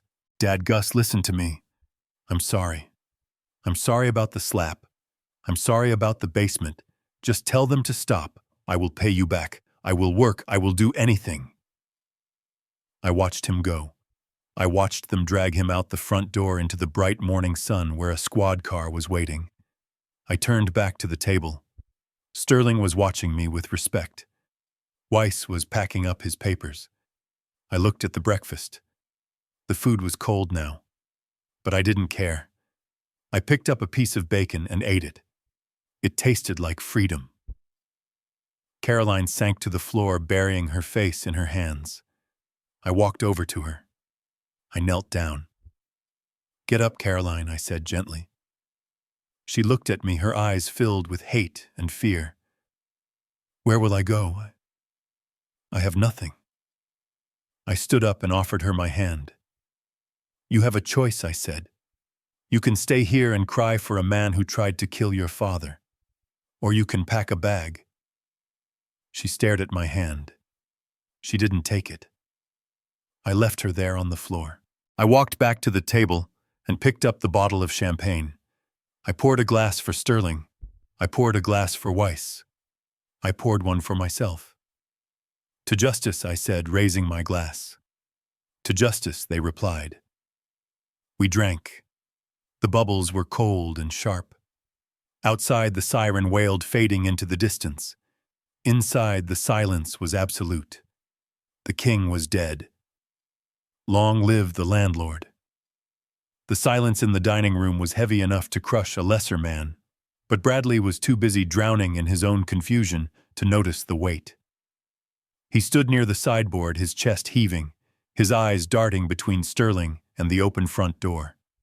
He looked like a man who had walked onto a stage in the middle of a play he did not know the lines for. He was waiting for the script to make sense again. He was waiting for the moment when everyone would realize that he was the vice president and I was the charity case living in the basement. He did not have to wait long for the next actor to take the stage. Heavy footsteps echoed on the hardwood of the foyer. These were not the polished taps of corporate loafers like Sterling's. These were the dull thuds of rubber-soled tactical boots. 2 uniformed police officers stepped into the frame first. They did not speak. They did not smile. They simply moved to the sides of the archway, flanking the entrance like pillars of blue judgment. Their hands rested casually near their belts. They were not here to eat pancakes. Bradley's face lit up with a desperate, manic hope. He let out a breath he must have been holding for a minute. He pointed a shaking finger at me. "Officers, thank God you are here." He took a step forward, regaining a shred of his arrogance. "I want this man removed from my property immediately. He is mentally unstable. He has been hacking my computer. He threatened me with a knife. Look at him. He is wearing a suit he stole. He is having a psychotic break." The officers did not move. They did not even look at Bradley. They looked past him. A third man walked through the door. He moved with a deceptive slowness, a predator saving his energy for the kill. He wore a cheap windbreaker that had seen better days over a white shirt that was fraying at the collar. He looked like a tired accountant or a high school geography teacher until you saw his eyes. His eyes were cold flint. Agent Thomas Miller of the Federal Bureau of Investigation stopped in the center of the room. He looked at the crystal chandelier. He looked at the silver platter of bacon. He looked at Sterling, who gave him a curt nod of recognition. Finally, he looked at Bradley. Bradley froze. The finger he was pointing at me wavered and dropped. He recognized the look of federal authority even if he had never seen it up close before. Who are you?" Bradley stammered. Miller ignored him completely. It was a masterclass in dismissal. He walked right past the homeowner, as if Bradley were a piece of furniture, and approached the head of the table where I was sitting. Miller pulled out the chair to my right, the one Caroline usually occupied. He scraped it loudly against the floor. He sat down heavily, the wood groaning under his weight. He reached into the inner pocket of his windbreaker. Bradley took a step back, his back hitting the wall. "What is going on? Why aren't you arresting him? He is dangerous." Miller placed a heavy metal object on the fine linen tablecloth. It made a dull, heavy clunk that silenced the room. It was a pair of standard-issue steel handcuffs. They gleamed under the chandelier light lying there next to the crystal juice glasses, like a memento mori. Miller then reached for the coffee pot. He poured himself a cup, black. He took a sip and grimaced. "Good coffee, Gus," he said, his voice raspy from too many years of chain smoking and interrogation rooms. "Better than the swill at the field office." I nodded. "It is a Colombian blend, Tom. I grind the beans myself." Miller turned his head slowly and looked at me. He studied the bruise on my cheek, the split lip, the swelling that had started to close my left eye. His expression hardened. The professional detachment slipped for just a second, revealing the anger of an old friend. "You look like you went 10 rounds with a truck," he said quietly. I took a bite of my eggs. It was a disagreement about seasoning Tom. Nothing I could not handle. Miller hummed a low sound in his throat. He turned his chair slightly so he was facing Bradley. He didn't stand up. He didn't raise his voice, he just looked at him. "Bradley Vance," he said. Bradley swallowed hard. Yes, that is me. I am the owner of this house. Miller picked up a piece of bacon and chewed it thoughtfully. Actually, according to the county recorder and the bank documents I reviewed at 4:30 this morning, you are technically a squatter. But we are not here for the eviction. That is a civil matter. Bradley's knees started to shake. He looked at Sterling for help, but the CEO was busy reading a file on his phone, ignoring his employee completely. Then why are you here? Bradley whispered. Miller reached into his windbreaker again. This time he pulled out a thick manila envelope. It was stamped with the seal of the Department of Justice. He tossed it onto the table. It slid across the cloth and stopped right in front of Bradley's plate. We are here because your father-in-law called in a favor, Miller said. He told me he had found a rat. And Gus has a very good nose for rats. Bradley stared at the envelope. He didn't touch it. Open it, Miller said. Bradley reached out his hand, trembling violently. He lifted the flap. He pulled out the top document. It was a forensic audit report. The header read, Internal Revenue Service Special Investigations Division. Miller leaned forward, resting his elbows on the table. The file on the embezzlement is complete. Mr. Vance, $80,000 diverted from client escrow accounts into a shell company registered in the Cayman Islands. You were not very careful with your digital footprint. You used your work laptop. You used the company Wi-Fi. You might as well have signed a confession and mailed it to us. Bradley dropped the paper. It fluttered to the floor, landing in the spot where he had smashed the roast beef the night before. No, he wheezed. No, that is a mistake. I was just moving funds. It was temporary. I was going to put it back. Miller smiled. It was not a nice smile. It was the smile of a wolf looking at a trapped rabbit. That is what they all say, kid. They always say they were going to put it back, but then they lose it on the ponies or the poker tables. We traced the transfers, Bradley. We know about the gambling debts. We know about the loan sharks in Jersey. We know everything. Miller tapped the handcuffs on the table with his index finger. Clink. Clink. You are facing 20 years for wire fraud, Bradley. And that is before we even start talking about the insurance fraud scheme you cooked up with that $2 million policy on Gus here. Attempted murder is a state charge, but I imagine the local DA will be very interested in the evidence Gus pulled from your safe last night. Bradley looked at me. His eyes were wide, glassy with shock. He looked at the man he had called useless, the man he had dismissed as a burden. He saw the suit. He saw the calm. He saw the truth. You broke into my safe, he whispered. I dabbed my mouth with a linen napkin. I didn't break anything, Bradley. I opened it. There is a difference. Just like there is a difference between a father-in-law and a forensic auditor. You should have checked my resume before you decided to make me your enemy. Miller stood up. The chair scraped back. He picked up the handcuffs. Finish your breakfast, Gus Miller said. I will take the trash out. Bradley bolted.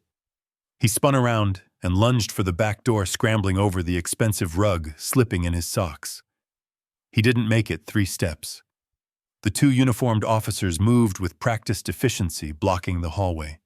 Bradley slammed into the wall, sliding down until he was a weeping heap on the floor. Miller walked over to him, swinging the cuffs. The party is over, kid. The room was still vibrating from the shock of Miller's handcuffs hitting the table when the third man stepped forward. He had been standing quietly in the shadow of the archway, a silent observer to the carnage. Arthur Weiss did not look like a man who enjoyed violence. He looked like a man who enjoyed paperwork. He was small and neatly grooming, with a pair of wire-rimmed spectacles perched on a nose that had smelled fear in 1,000 boardrooms. He held his leather briefcase with both hands, not like a shield, but like a weapon. Bradley was slumped against the wall, gasping for air, his eyes darting frantically between Miller and the handcuffs. He was trying to find an exit, a loophole, some way to spin this disaster into a misunderstanding. When he saw Weiss approach the table, he straightened up slightly. He recognized the cut of the suit. He recognized the smell of billable hours. He thought he saw a lifeline. A lawyer meant negotiation. A lawyer meant a deal could be cut. Sir Bradley wheezed, wiping snot from his upper lip. "Sir, are you his public defender? You have to help me. These men are harassing me. My father-in-law is senile. He doesn't know what he is doing." Weiss did not answer. He did not even blink. He walked past Bradley as if he were stepping over a puddle of dirty water. He approached the dining table where the lavish breakfast I had cooked was slowly turning cold. He stopped in front of Bradley's empty chair. He looked down at the plate. A perfect medium-rare filet mignon sat there, glistening in its juices untouched. It was a $50 piece of meat that Bradley had demanded just yesterday. Weiss placed his briefcase on the table next to the plate. He clicked the latches open. Snap, snap. The sound was dry and final. He reached in and pulled out a thick stack of documents. They were bound in blue legal covers, the kind used for high court filings. He held the documents over the plate for a second. Then, with a deliberate, casual motion, he dropped them. Splat. The heavy papers landed directly on top of the steak. The blue cover soaked up the grease and the blood from the meat. It was a desecration. It was a statement. The meal was over. "My name is Arthur Weiss," the lawyer said, his voice soft, but carrying to every corner of the room. "And I am not a public defender, Mr. Vance. I am retained counsel for Mr. Augustus Blackwood, and I am here to deliver a notice of acceleration." Bradley stared at the ruined steak. "Acceleration? What? What does that mean?" Weiss tapped the grease-stained documents with a manicured finger. "It means that as of 4 o'clock this morning, my client executed a purchase agreement for the mortgage note on this property. The bank was preparing to foreclose due to 6 months of non-payment. They were quite happy to sell the note to a private investor for cash." Bradley looked at me. His eyes were wide, filled with a mixture of confusion and terror. You bought the mortgage, but you have no money. You live in the basement. You eat scraps." Weiss ignored him. He flipped the first document open, revealing a second one underneath. "He also purchased the outstanding balance of your 3 primary credit cards from the collections agency that was preparing to sue you. And most interestingly, he purchased a promissory note from a private lending organization in New Jersey." Bradley went white. He stopped breathing. The mention of New Jersey hit him harder than the handcuffs. He knew exactly who held that note. He knew what they did to people who didn't pay. You talked to them," Bradley whispered.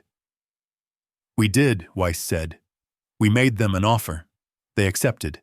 They assigned the debt to Mr. Blackwood's holding company. They were very relieved to get their principal back without having to resort to unpleasantness." Weiss leaned forward, resting his hands on the table. He looked down at Bradley, who was now trembling uncontrollably. "So here is the situation, Mr. Vance. You live in a house owned by my client. You drive a car that is technically collateral for a loan owned by my client. And you have a gambling debt that is now owned by my client." Bradley looked at Caroline, who was standing by the stairs, her hand over her mouth. "Caroline, tell them. Tell them he is broke. He sold his house to pay our bills 3 years ago. He has nothing. This is a trick." Weiss turned to me. He nodded respectfully. "Mr. Blackwood, would you like to explain the liquidity of your assets, or shall I?" I took a sip of my coffee. It was cold now, but it still tasted good. "Go ahead, Arthur. I don't think he would believe me." Weiss turned back to Bradley. "Mr. Blackwood did indeed sell his home 3 years ago. However, he did not give you the proceeds. He placed them in a blind trust. The money you received to pay off your previous debts came from the interest of a diverse portfolio of forensic accounting settlements and quiet investments accumulated over a 40-year career with the Internal Revenue Service Special Crimes Division. The room spun for Bradley. I could see it in his eyes. The vertigo of realizing that the ground he stood on had never been solid. He is rich, Bradley choked out. He is comfortable, Weiss corrected. And he is also your sole creditor. Weiss picked up the document from the plate. Grease dripped from the corner. He shook it once and then held it out to Bradley. This is a demand for payment in full. Because you have defaulted on the mortgage, the credit lines, and the personal loan, my client is exercising his right to call the debt. He is not interested in a payment plan. He is not interested in a negotiation. Bradley looked at the paper. He didn't take it. How much, he whispered. Weiss adjusted his glasses. Including principal, interest, late fees, and the penalties accrued by your previous creditors, the total amount due is $480,000. Bradley made a sound like a dying animal. 400? I don't have that. You know I don't have that. Weiss checked his watch. A gold Patek Philippe that cost more than Bradley's car. You have 24 hours, Mr. Vance. Payment is due by 7 a.m. tomorrow morning. Certified funds only.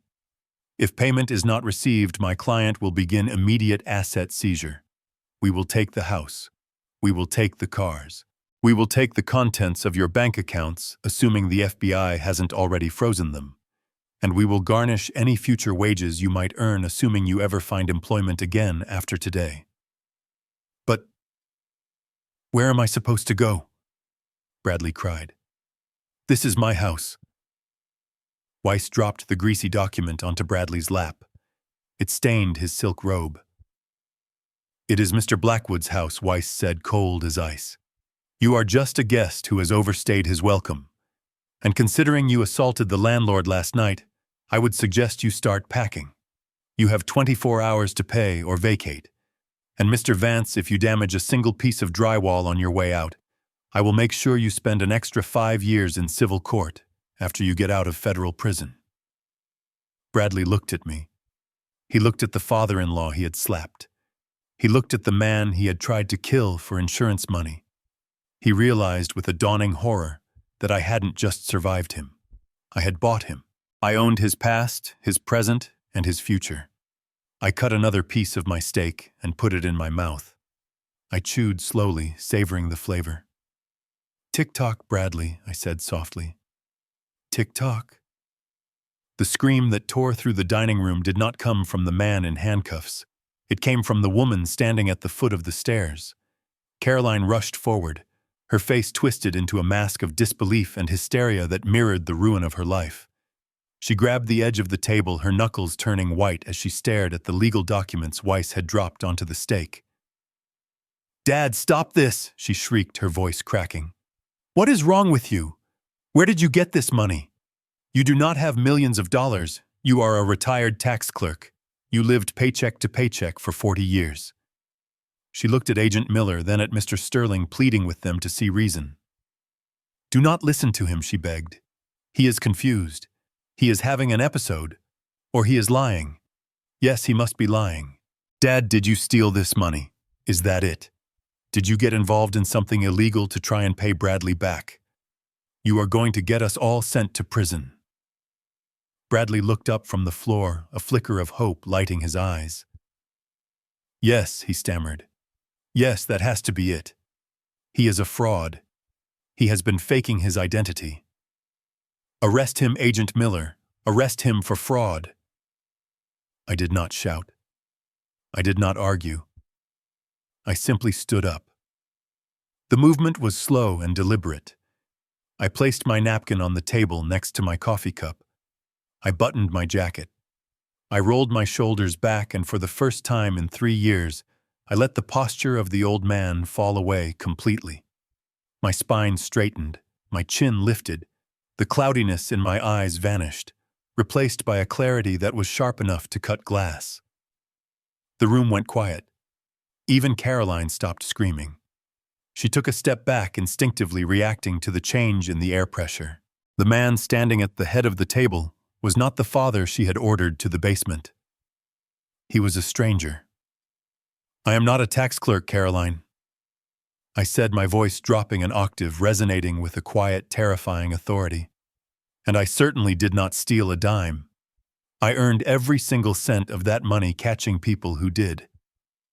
I walked around the table.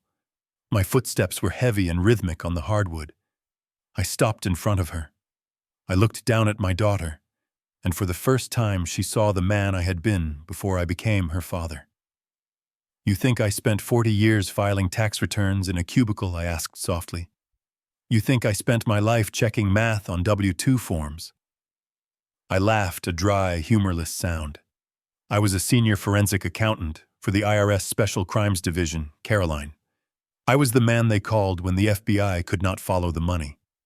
I was the man they sent in to audit the books of the Sinaloa cartel's shell companies in Miami. I was the man who seized the assets of the Gambino crime family when they thought their offshore trusts were untouchable." I pointed a finger at Bradley, who was cowering against the sideboard.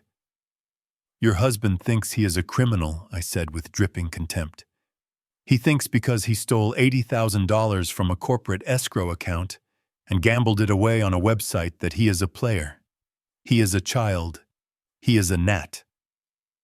I have taken down men who would use Bradley as a toothpick. I have dismantled organizations that moved more money in an hour than Bradley will earn in 10 lifetimes." I turned back to Caroline. "You asked where the money came from. It came from performance bonuses. It came from hazardous duty pay. It came from the settlements of qui tam lawsuits where I exposed billions in corporate fraud. I invested it quietly. I lived simply because in my line of work, flashing money gets you killed. I drove a 10-year-old car because I knew the value of being invisible." I leaned in closer to her, my face inches from hers. "I retired 3 years ago, not because I was tired, but because I promised your mother I would look after you. I sold my house and moved into this hellhole because I thought you needed help. I let you treat me like a servant because I thought it would bring you peace. I let your husband disrespect me because I thought he was just stressed. But last night I continued, my voice hardening into steel. He touched me. He put his hands on me. And in that moment, he stopped being family. He became a target. And Caroline, I never miss a target." I looked at Agent Miller. "Tell them, Tom. Tell them who I am." Miller stood up. He looked at Bradley with pity. "He is telling the truth," Kid Miller said. "Gus Blackwood is a legend at the Bureau. We used to call him the Auditor. When Gus showed up with his briefcase, grown men would cry. He wasn't just an accountant. He was the end of the line." Miller reached into his jacket pocket and pulled out a small black book. He tossed it to Bradley. "That is his service record," Miller said. "Read it when you have time in your cell. He has a presidential commendation for the dismantling of the North Korean counterfeiting ring in '99. He has been shot twice. He has put more bad guys in federal prison than I have. And you tried to scam him with a 2-bit insurance policy." Bradley stared at the black book. His hands were shaking so hard he couldn't pick it up. You are the auditor," he whispered. I walked back to my chair and sat down. I picked up my knife and fork. "I was the auditor," I corrected. "Now I am just a landlord who is evicting a bad tenant. And I am a father who is very disappointed in his investment." Caroline sank into a chair, her legs giving out. She looked at me with wide, terrified eyes, seeing me for the first time. The illusion of her superiority had shattered. She wasn't the benevolent daughter taking care of a senile old man. She was the foolish child who had been sitting on a dragon's hoard, treating the dragon like a pet dog. "So, no, Caroline," I said, cutting another piece of steak. "I am not a fraud. I am the most real thing in this house.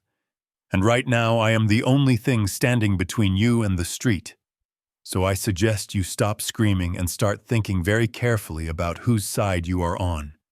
Because the man in the handcuffs is already gone. The only question left is whether you are going with him. The dining room felt smaller suddenly, as if the violence had sucked the air out of the space. Bradley stood panting against the sideboard where he had been cornered.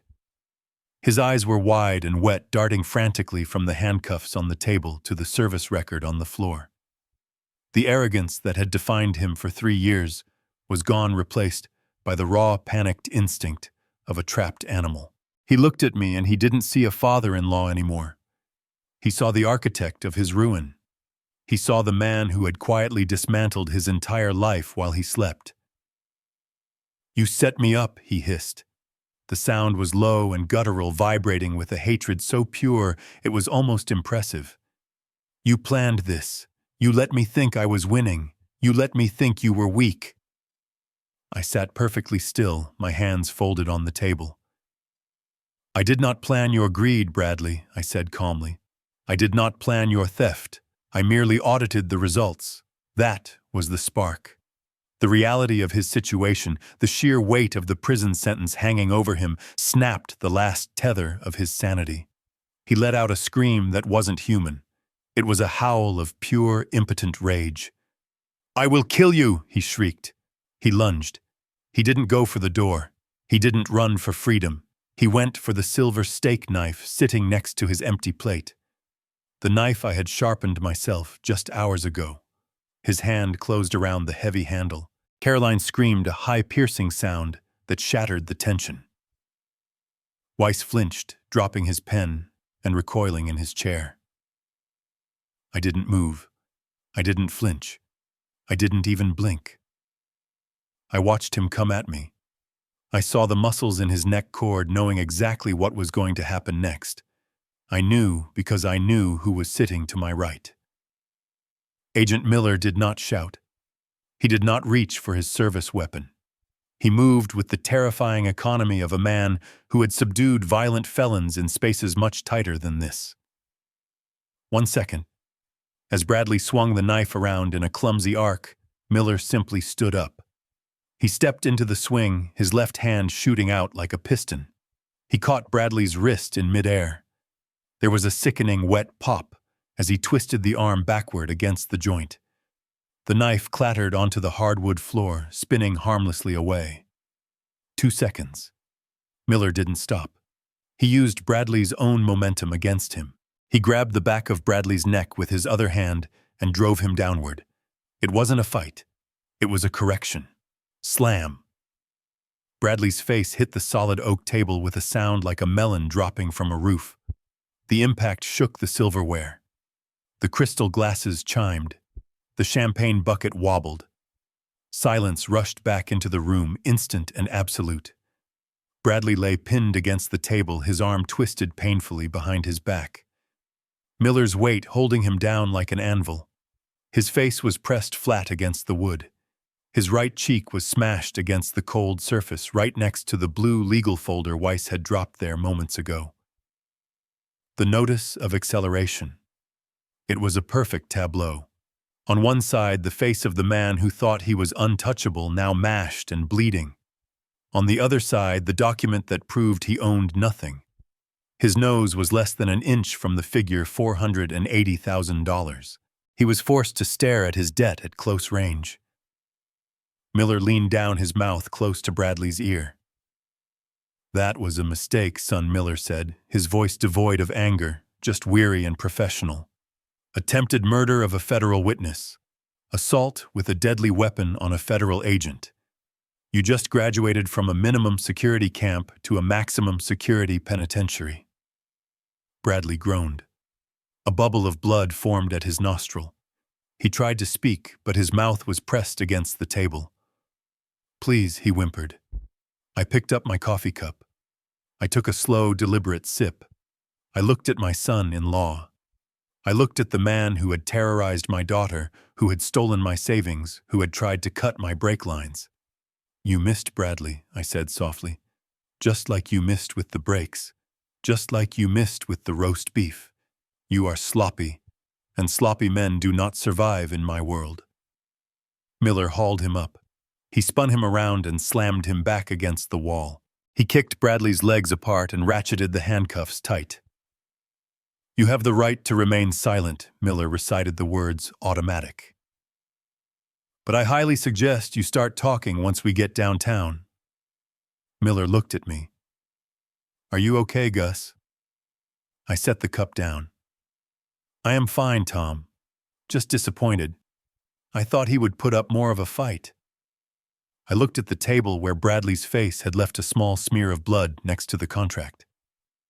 "Weiss, get a cleaning crew in here once they are gone," I said. "I don't want any stains on my table." The room was quiet save for the ragged breathing of the man in handcuffs. Bradley stood slumped against the wall where Miller had deposited him, his face a mask of blood and snot. He looked at Caroline, his eyes wide and pleading. He was trying to summon the ghost of his charm, trying to find the words that had manipulated her for a decade. "Caroline," he wheezed. "Baby, please. You know me. You know I would never hurt anyone. This is a misunderstanding. Your father is twisting things. He is jealous. He wants to separate us." Caroline looked at him. She was trembling. Her hands were clasped over her chest as if she were trying to hold herself together physically. I could see the conflict in her eyes, the desperate desire to believe him warring with the cold, hard reality of the handcuffs and the federal agents. She wanted to believe that her husband was just a victim of bad luck and a vindictive father. She wanted to believe that the love was real even if the money wasn't. I decided to kill that hope. It was the only way to save her. I reached into the inside pocket of my jacket. I pulled out a smaller envelope. It was not blue-backed legal paper this time. It was white, plain, and deadly. I walked over to Caroline. I stood in front of her, blocking her view of her husband. "You think he did this for you?" I asked softly. "You think he stole the money and took the risks because he wanted to give you a good life? You think he was just a desperate man trying to provide for his family?" She looked at me, tears streaming down her face. "He loves me, Dad. He made mistakes, but he loves me." I opened the envelope. I pulled out a stack of photographs, high resolution, taken by a private investigator I had hired 3 months ago when the numbers in Bradley's accounts stopped adding up. I handed her the first photo. It showed Bradley sitting at a cafe table. He was laughing. His hand was resting on the hand of a woman who was definitely not Caroline. She was young blonde and wearing a diamond bracelet that looked suspiciously like the one Caroline had lost 2 years ago. "Who is she?" Caroline whispered. "Her name is Vanessa," I said. "She is 24 years old. She is a hostess at the club where Bradley claims he has his late board meetings." I handed her the next document.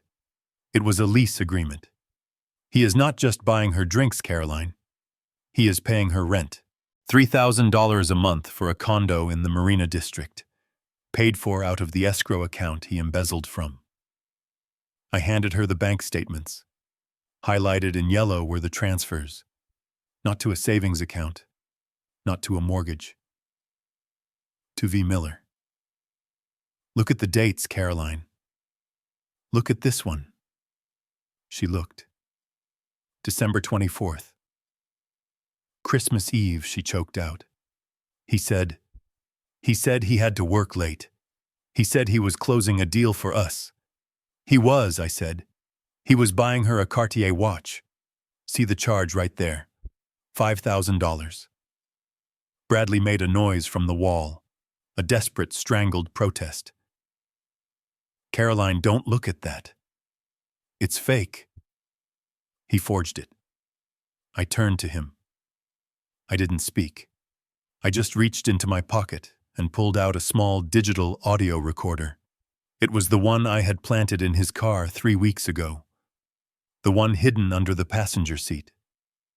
"You say you would never hurt anyone, Bradley," I said. "You say you love your wife. You say the brake lines were an accident." I pressed play. The sound was crystal clear. The hum of the BMW's engine. The soft thud of tires on pavement. Then Bradley's voice. Arrogant. Impatient. I am telling you, baby, it is almost over. The old man is on his last legs. Then a woman's voice. Vanessa, you said that last month, Brad. You said he would be gone by summer. I am tired of waiting. You promised we would go to Cabo. I know. But he is stubborn. He just won't die. There was a pause in the recording, the sound of a lighter flicking. So, help him along, the woman said. Her voice was cold, devoid of humanity. Just cut the line. Make it look like wear and tear. He drives that piece of junk car. No one will question it.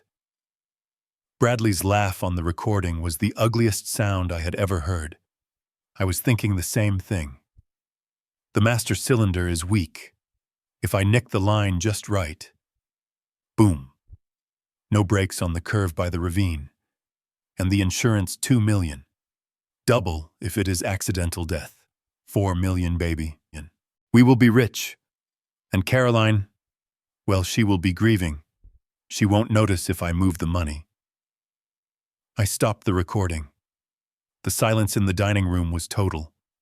It was the silence of a grave. Caroline stood frozen. The photographs slipped from her fingers and scattered on the floor. She looked at the man she had married. She looked at the man she had defended against her own father. She didn't see a husband anymore. She saw a monster. You planned it, she whispered. Her voice was so quiet, it was almost a thought. You planned to kill him. And you planned to leave me. Bradley was shaking his head back and forth violently, his eyes wide with terror. No, that was just talk. It was just a joke. We were just blowing off steam. I would never... Agent Miller stepped forward. He leaned close to Bradley's face. That recording is admissible, son, Miller said. Conspiracy to commit capital murder. Wiretapping laws don't apply when one party is a federal informant.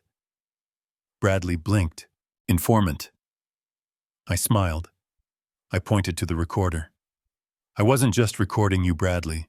I was building a case file, and that recording puts you away for life. I turned back to Caroline. He didn't just cheat on you, I said gently. He didn't just steal from his company. He looked you in the eye every morning knowing he was plotting to murder your father. He ate the food I cooked, knowing he was going to cut the brakes on my car. He isn't a man, Caroline. He is a parasite, and he has been feeding on you for 10 years. Caroline looked at the photos on the floor. She looked at the diamond bracelet on the other woman's wrist. She looked at the bruise on my face. She took a deep breath. A shudder ran through her body. And then something snapped. The fear in her eyes vanished, replaced by a cold, hard clarity that looked exactly like her mother. She turned to Bradley. She didn't scream. She didn't cry. She just looked at him. Get him out of here, she said. Bradley gasped. Caroline, baby. She walked over to him. She stood inches from his face.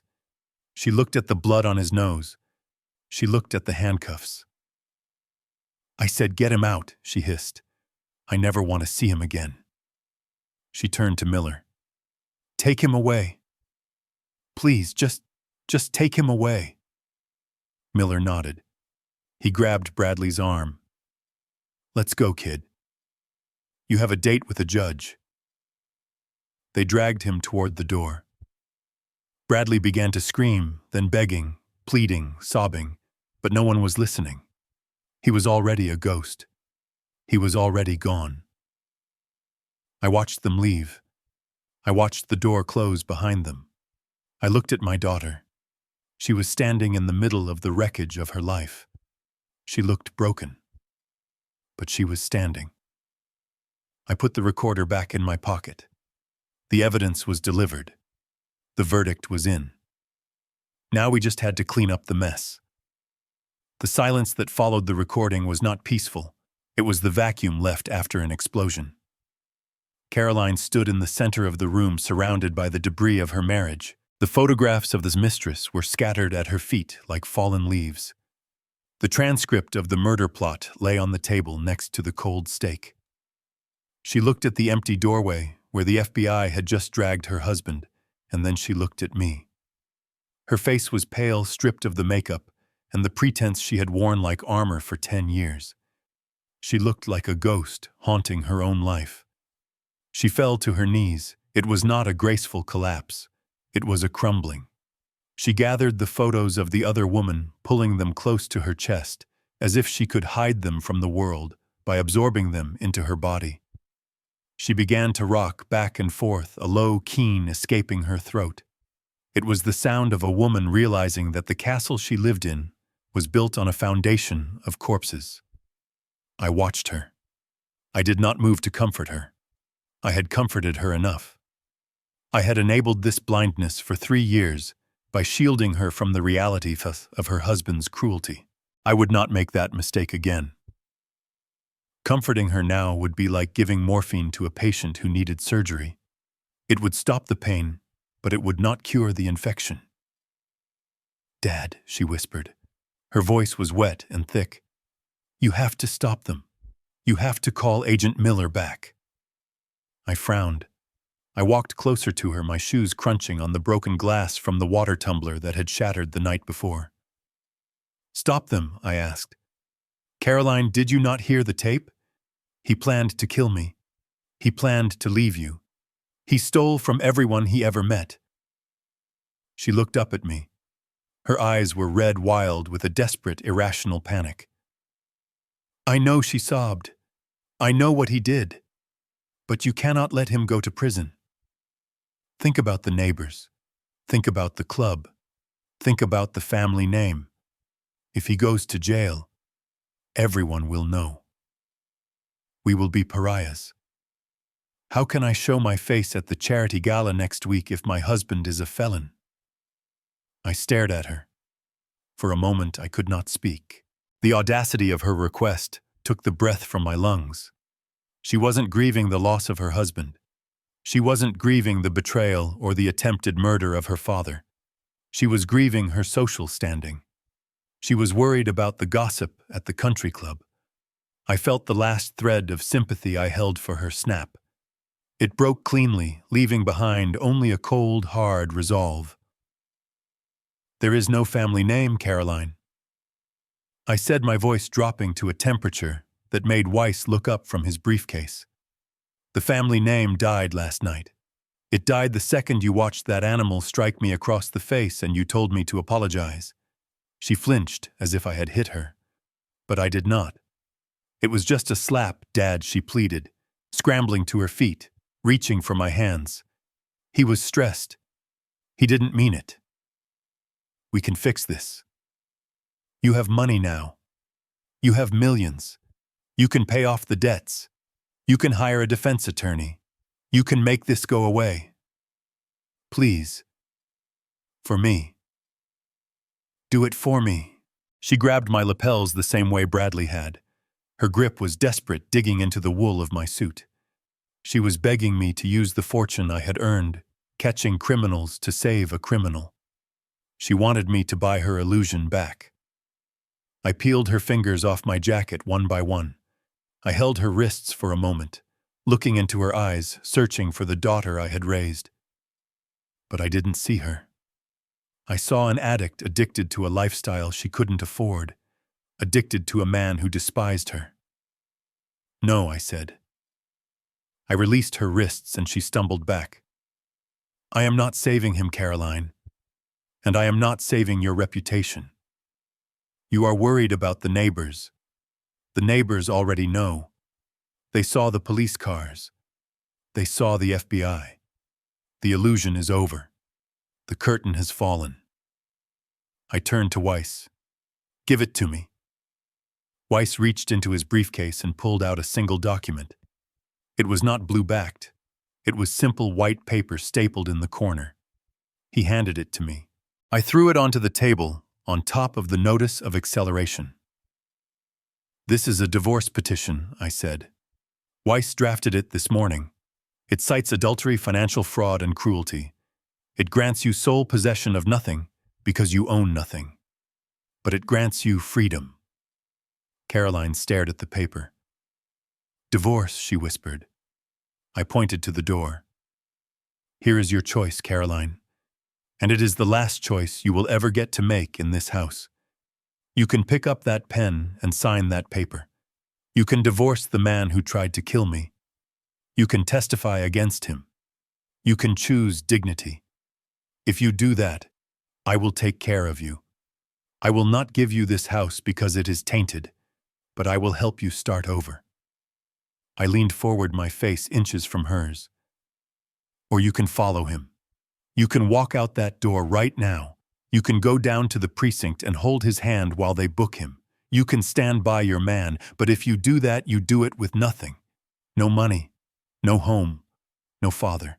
You will be on the street, Carolyn, and I promise you the sidewalks are very cold this time of year. She looked at the paper. She looked at the door. She looked at me. She was trembling so hard her teeth chattered. She was weighing her fear of being alone against her fear of being poor. He needs me, she whimpered. He needs a jury consultant, I corrected. He does not need you. He was going to leave you for a 24-year-old hostess. He doesn't love you, Caroline. He never did. He loved the safety net. And I just cut the net. I uncapped a heavy fountain pen. I placed it next to the document. Decide, I said. Right now. Are you the daughter of Augustus Blackwood, or are you the wife of inmate number 45920? The clock on the wall ticked. The sound was loud in the silence. Caroline looked at the pen. She looked at the photos of Vanessa wearing her diamond bracelet. The reality of her marriage finally pierced the bubble of her denial. The shame of the gala faded, replaced by the burning humiliation of the betrayal.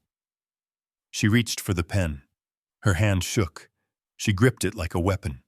She looked at the door one last time, a look of pure, unadulterated hatred crossing her face, not for me, but for the empty space where Bradley had stood. She bent over the table. She pressed the pen to the paper. She signed her name. Caroline Blackwood. She didn't sign Vance. She signed Blackwood. She dropped the pen. She looked at me. Her eyes were dead. I signed it. Now what? I picked up the paper. I checked the signature. It was valid. Now, I said, tucking the document into my pocket. Now we clean house. Weiss, call the locksmith. I want the cylinders changed within the hour. I looked at my daughter. She looked small, broken, and for the first time in years, free. Go upstairs and pack your things, Caroline. Only what you can carry. We are leaving. Leaving, she asked. To go where? I adjusted my cuffs. To the airport. I have a plane waiting, and I think we both need a vacation from this life. The screaming was audible even through the heavy oak of the front door. Bradley was no longer begging. The realization that his life was over had stripped away the facade of the misunderstood husband, leaving only the raw, ugly core of the narcissist. He was cursing. He was screaming threats that would only add years to his sentence. I heard him call me a thief. I heard him vow to come back and burn the house down with me inside. It was the impotent rage of a man who had never been told no in his entire life. I watched through the bay window as Agent Miller shoved Bradley into the back of the federal cruiser. He didn't be gentle. He slammed the door hard enough to rock the suspension, cutting off the stream of profanity. The lights of the cruiser flashed once a silent farewell, and then the car pulled away, leaving nothing but tire tracks on the driveway. Silence returned to the hallway. It was a clean, sterilized silence. I turned to Weiss. He was already organizing the files into his briefcase, snapping the locks with precision. Arthur, I said, pointing to the walls that had housed so much disrespect. I want this property seized immediately. File the foreclosure paperwork with the county clerk before lunch. I do not want this asset on my books for a single day longer than necessary. It is contaminated. Weiss nodded, making a note on his pad. And the eviction order, Gus? I looked at Caroline.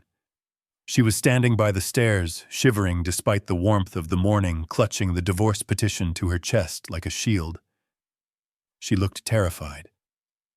"The eviction stands for the previous owner," I said, my voice flat. "As for the current resident, she has made her choice." I walked over to the window and pulled the curtain shut, blocking out the view of the neighborhood that had watched us fall. "If she had hesitated, Arthur," I said loud enough for Caroline to hear, "if she had not signed that paper 5 minutes ago, you would be putting her on the curb right now, along with his Italian suits. I would have left her here to wait for the sheriff." Caroline flinched. She needed to hear it. She needed to know how close she had come to the abyss. She needed to understand that my mercy had conditions, and she had met them by the skin of her teeth. "But she signed," I continued. "So she leaves with me. But the furniture, the electronics, the ridiculous espresso machine Bradley bought with stolen money, leave it all. I want the house emptied and sold as a distressed asset. Take the proceeds, Arthur, every single dime, and donate them to the shelter for victims of elder abuse downtown. I do not want a penny of this cursed place in my accounts. It is blood money." Weiss snapped his briefcase shut. "Consider it done, Gus." I looked around the dining room one last time. The breakfast lay uneaten. The champagne was going flat. The chair Bradley had sat in was empty. It was a beautiful scene of destruction. "Let us go," I said. "The air in here is bad for my health." I walked down the driveway with a single leather valise in my hand. It was the same bag I had carried into the basement 3 years ago, containing the few scraps of dignity I was allowed to keep. Now it contained my life. The sun was high in the sky, bleaching the manicured lawn that I had mowed on my hands and knees just 2 days ago. I did not feel the warmth. I felt only the cool indifference of a man walking away from a burning building without a backward glance. At the curb, a black Lincoln town car idled its engine, a low purr of power. The driver, a man Weiss had vetted personally, stood by the open rear door. He did not look at my old suit or my bruised face. He looked at me with the deference due a man who writes the checks. I stopped. I looked across the street. Mrs. Higgins was standing on her porch, clutching her bathrobe tight against her chest. She was watching the spectacle, the police cars fading in the distance, the foreclosure sign Weiss was already planting in the yard. She looked terrified. Mrs. Higgins was 70 years old, a widow living on a pension that barely covered her heating bill. For 3 years she had watched Bradley scream at me in the driveway. And for 3 years, she had waited until he left to sneak over to the fence, passing me foil-wrapped sandwiches and thermos cups of soup when she knew I hadn't eaten. She was the only soul in this zip code who had seen me as a human being. I walked over to her. She flinched as I approached, unsure of the stranger in the expensive suit. "Mr. Gus," she whispered. "Are you okay? Is that the FBI?" I smiled. It was the first genuine smile I had worn in a long time. "I am fine, Mrs. Higgins," I said. "I am just moving on." I reached into my pocket and pulled out a set of keys. They were for the sedan sitting in the driveway. The car with the repaired brake lines. The car Bradley had forced me to drive because he said it was all I deserved. It wasn't a luxury vehicle, but the engine was solid, and I had just put 4 new tires on it last week. "Here," I said, pressing the metal into her palm. She looked at the keys, then at the car. "Gus, I cannot take this. That is your car." "It is not my car," I corrected gently. "It is a car, and I do not need it where I am going. It has a full tank of gas, and the title is in the glove box signed over to bearer. Take it. Go see your grandkids in Ohio. You told me you missed them." Her eyes filled with tears. She gripped my hand, her skin paper thin and warm. "But why?" "Because you gave me tomato soup when I was hungry," I said. "And because you were the only one who didn't look away." I didn't wait for her thanks. I turned and walked back to the Lincoln. I slid into the leather interior, the scent of new car smell and air conditioning washing over me. Caroline was already inside, staring out the tinted window at the house she had lost. She was crying silently. "Drive," I said to the chauffeur. "Where to, sir?" he asked, meeting my eyes in the rearview mirror. "The airfield," I replied. As the car pulled away, gliding smoothly over the asphalt, I stared straight ahead. I did not look at the house. I did not look at the garden I had planted. I did not look at the basement window. That life was a skin I had shed. It was already dust.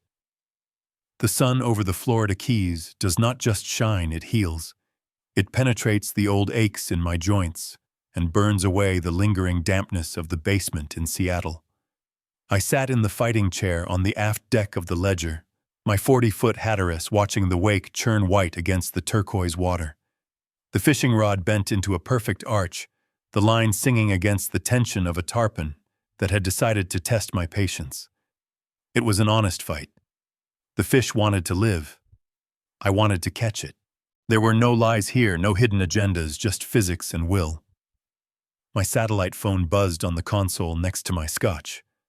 It was a jarring digital trill that cut through the sound of the wind and the waves. I ignored it for the first 3 rings, focusing on the reel gaining inches of line. But it persisted. I looked at the screen. Unknown number. I secured the rod in the holder and picked up the phone. "Hello," I said, my voice competing with the roar of the twin diesels. "Dad." The voice was thin, tinny, and broken.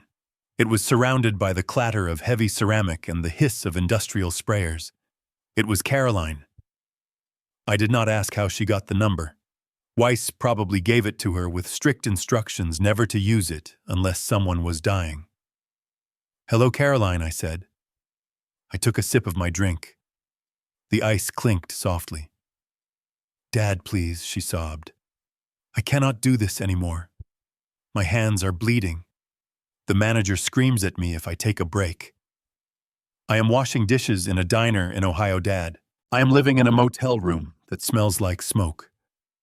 I looked out at the horizon where the ocean met the sky in a seamless line of blue. "And Bradley?" I asked.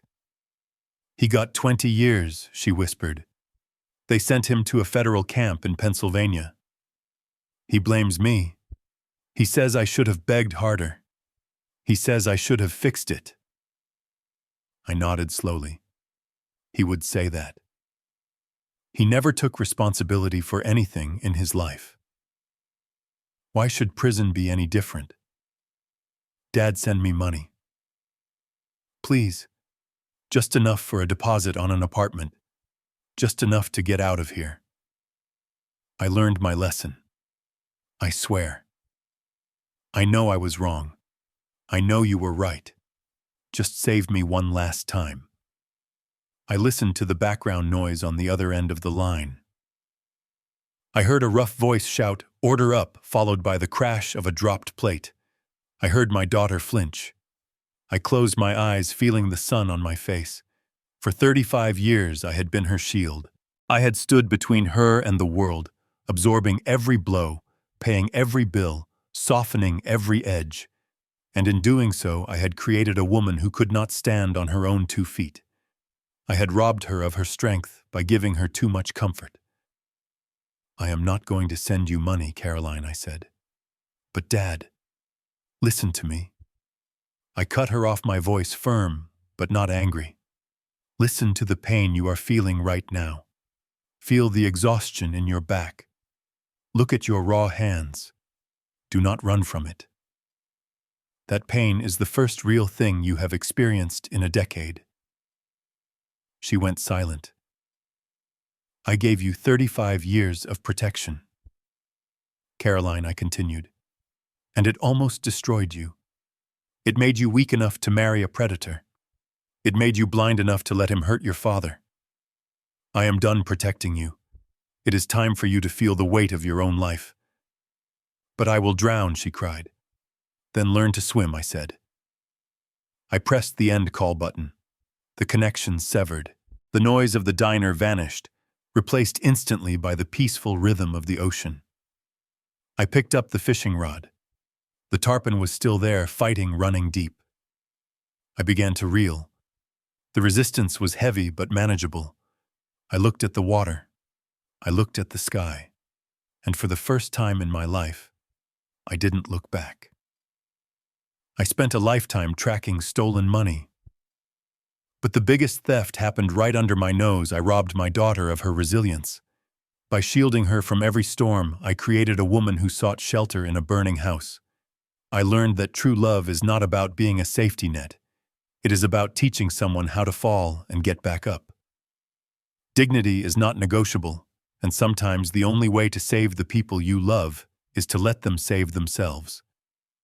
You cannot buy loyalty, and you certainly cannot bribe a predator into becoming a prince. If you enjoyed this story of justice, please hit that like button and subscribe to the channel. Let me know in the comments below, have you ever had to cut off a family member to save your own peace? Until next time.